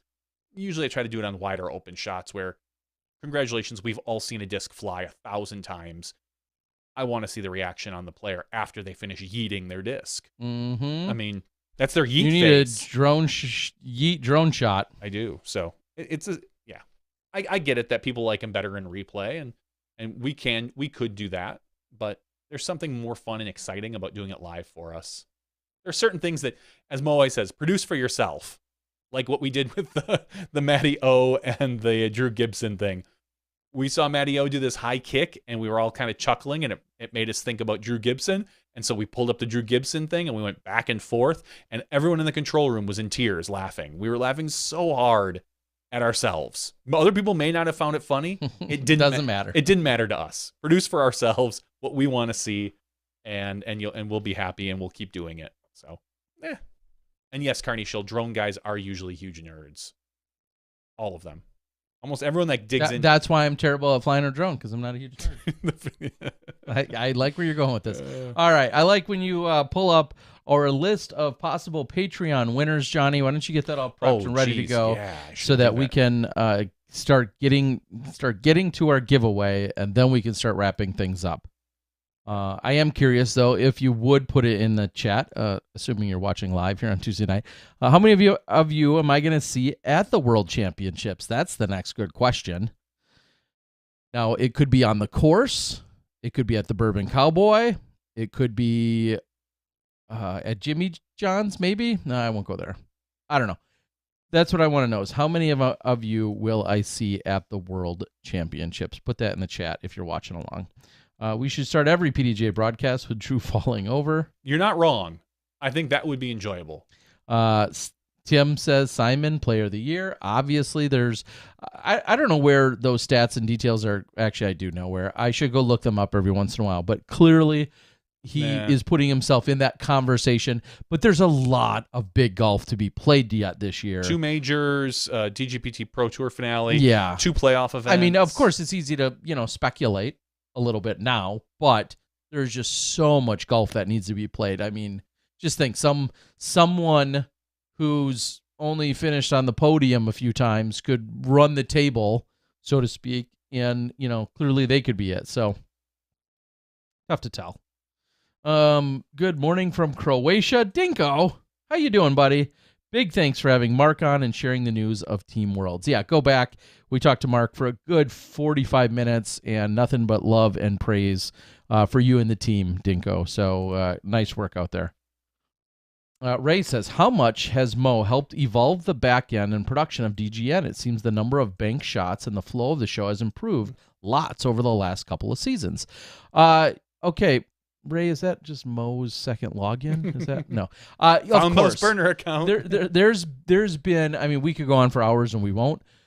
However, there's been please don't get me started. Dozens of incremental and enormous improvements that have been able to make the shows better, and some of it is simply, literally, more computers and server space and capabilities. We've quintupled, is that the word? At least the amount of people. There's from the 3 of us originally, you, me, and Gary. Yeah, to now there's 20 people on a broadcast, or 12 or 15 or 18 people on a given broadcast. Dedicated jobs of Johnny just switching the show versus Mo producing versus one person hitting a set of graphics buttons to one person doing replays on multiple cameras. Again, we could go on for hours. We won't, because you probably hear all that way too often, but yeah, and then Mo's vision and direction and insight and overall experience clearly is entirely what drives the show. So there's no doubt about that. All just so I can occasionally say dumb stuff and F it up when it's all in front of us. But that's how it goes. Yeah. Again, I love listening to Mo when he gets upset at you guys, because you guys don't do something he wants. Or he works so hard sometimes to set things up. Like, okay, I'm going to show this, and we're going to show this, and then inevitably either one of two things happens. Like, we're all prepped for something, and then Terry's like, and Brian, and we're like, and Mo's like, God, and then that's when he needs to tell me. No, I know, and that's it happens so fast sometimes. Or, we'll show a shot and you guys won't talk about it because frankly, sometimes I think it's fine if you don't talk about shots, but Mo thinks you should talk about every shot. I hear you. I know exactly what you're referencing, or he sets up like a stat that he's really interested in. He really wants to get it through to you. And I gloss over and it. you gloss over it is my favorite. And Mo's just like, well, I guess he didn't find that interesting. Nope. Sorry. There's a little editorial on my end too, I guess. Yeah. Some things get me a little more excited than others. I'm with you, and I think it's funny, and I get to listen to it from Mo, which and Mo's great, and most of the time we all listen to Mo, but sometimes you and I both have our own little editorial. I sometimes every once in a while I get to just pick what I want to show. Yeah. So, but is Mo irreplaceable? No, none of us are anymore. Truly, even sure. Gary's doing Mo's job. We've got Tosi's doing Mo's job once in a while. Replay. We've got a couple guys doing graphics, a couple guys doing switching, a couple guys are doing. There's a lot of cross. There's a lot of cross training, as we've said in the last few weeks. And again, the closest person right now to irreplaceable might be me, just technology wise. No. But only because I know. I would trade you for my empty can of Rockstar if I could. That's got a cooler name. Let's be real. That hurts. No, only because I know the technology behind it. But other than that, even that, they could probably find somebody and hire somebody. Way smarter people. There's way smarter people than me, and better looking. No. All right, so. Did they have kicks this morning? Yuck. I had Honey Nut Cheerios this morning. Arthur says, I won't be there to see you, Terry, unless Discraft wants to sponsor you. What? Okay. Well, it seems like you're really pigeonholing yourself there. You couldn't find another sponsor? I bet you there is some website that would let you tattoo their site to your forehead or on your chest or something that you just got to get on some coverage for. So I don't think you're thinking creatively enough. That's what I'm going to say. Oh, okay, sorry. We're back to this conversation, David John, which is funny how you like to get there. I heard Nevin. Denny was my home course, but maybe moving from Charlotte. I don't know. Just rumors. Okay, well that's. Sue says, will the current generation of golfers all end up working for DGPT? I don't know. I mean, there's some people that would be a great fit. Yeah, there's some people not so much. Yeah, I mean, I think that there is. Those aren't our calls. Yeah, those aren't our calls, and it all depends on the amount of work. Like, does somebody? I mean, think about it. There's probably, we'll just say 12. Let's just say a dozen people in our right now actively playing that probably at some point would want to go into media. Are we going to have a room for a dozen players to do commentary? Are they each going to do one event? Are we going to have we'll just say a Brian Earhart who has locked in the position of color commentary, or whomever that might be? I'm just throwing Brian out there because he's doing it right now. I don't know. Was Brian a genius because he got out early and now he's going to be the first one in and lock a position in for sideline reporter or color commentary? I got out early. You and I both got out early. I don't know, but I think that there's a lot of people that maybe are going to want a job that might not be able to get one unless the disc golf broadcasting extremely expands, because right now we do one broadcast and that might expand to two. Maybe we'll have a separate FPO stream group that'll do everything. I don't know, but I think that some people that think that they might want it aren't going to get it. Yeah, some people aren't as good as they think they are. Like you. Like me, I was going to say myself. Like you. There's a lot of that. 11 comes after 10. Yeah. Zach says, just move to the south. Which would be better viewing experience as a fan? USDGC at Winthrop or Pro Tour Championships? Oh, in Charlotte. USDGC. Start there. Purely as, just a spectator and for ease of getting around and watching the action, it will likely be an easier experience out at the USDGC. But, I mean, obviously both are going to give you, a great time. But I think purely from ease as a spectator, probably the USDGC, but heck, go to both. One more question and then we'll get to our Patreon giveaway. Is Nico allowed to caddy for cat merch during suspension? No. Yes. No.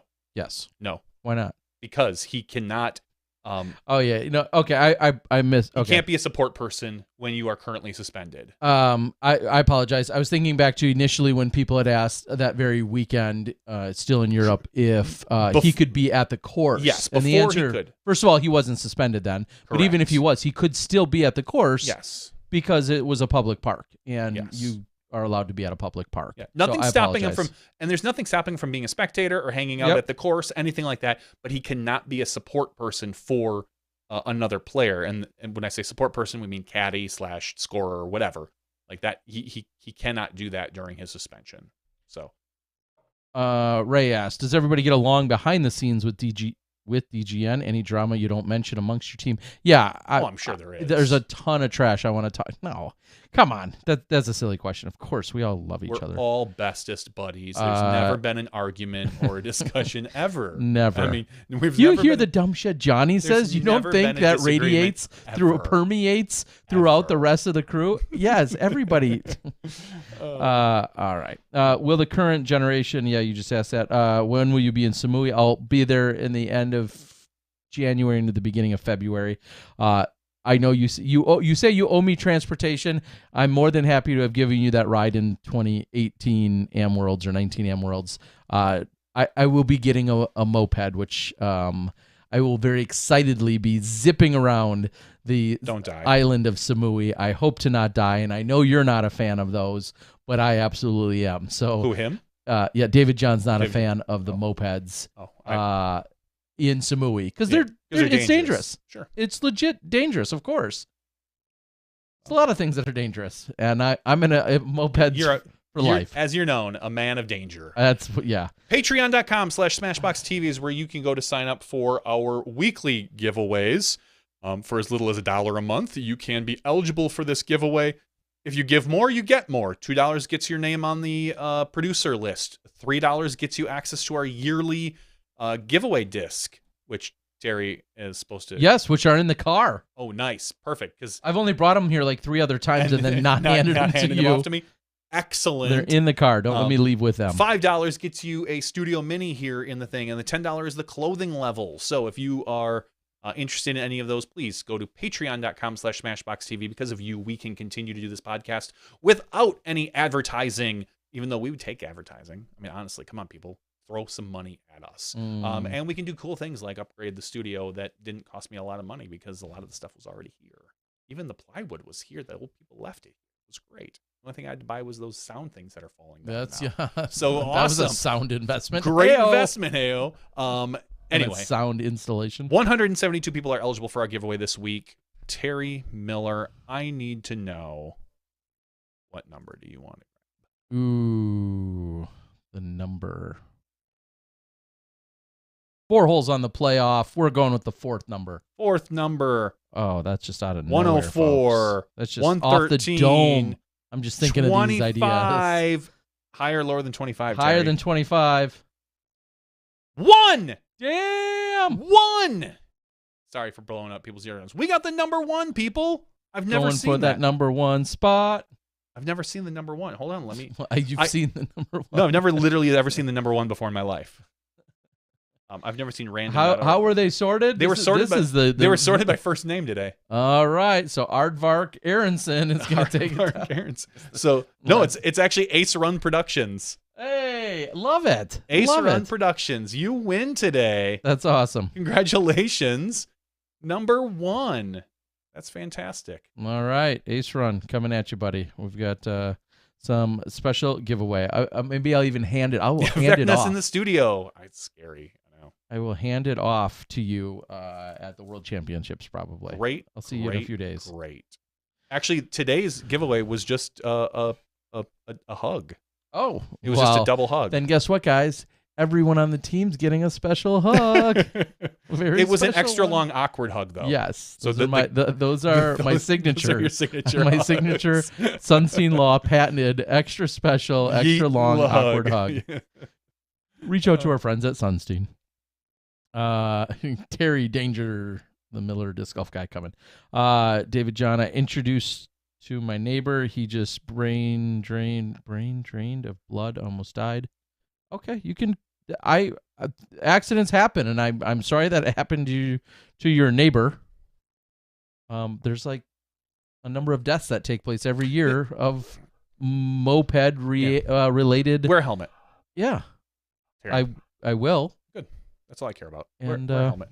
The one thing before we close the show, Ace Run Productions reminded me of is we didn't even talk about the 611-foot ace. Oh, we didn't. No, there was a gentleman who threw, I believe it was in a tournament. I think it was in a tournament. Maybe. I hope so. A 611-foot ace, just slightly downhill, Eh, but barely. footfall, rangefinder, downhill. I don't know. care. What else can I don't throw care out how there? far downhill Not it is. regulated disc. I don't know. Too big of a T-pad. Yeah, something. Uh, I'm gonna come up with some kind of. but you can go out and find the ace. It's been shown on a few different things. I think it was on Good Morning America. I believe it was Sports Center, I believe, Sports as well. Center. So go ahead and go check that. I wish I would have thought about it beforehand. I would have looked up who it was and everything. But I saw it yesterday, I believe, and phenomenal. Just a bomb of a shot. So congratulations to Mr. 611-foot ace. Oh, sorry. I just saw the funniest thing of the night.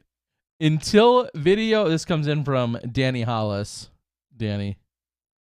Until video evidence proves otherwise, Felix and Conrad would beat JVD and Terry in doubles. I mean, until video evidence proves otherwise. Yes, that. And until I get on a scale, I'm declaring myself weighing 170 pounds. All right. Yeah. Good. I like that one, Danny. In all seriousness, we would love to beat them. That would be fun. Would be fun to beat. Jordan's hater Miller. All right. Back in the day, lane chained out from like 850 feet. Yeah. Cody says. Yeah, downhill at hole 18 at the snowball course back in the 2003 Did she technically chain out, or did she hit basket? I think she hit the basket. She hit the basket. Yeah, but yeah, 2003 Worlds at the snowball course in Arizona. Very, was that a putter or a comet or something like that? I think it was. Something. Super impressive. All right. I think that's about all we got. That's it.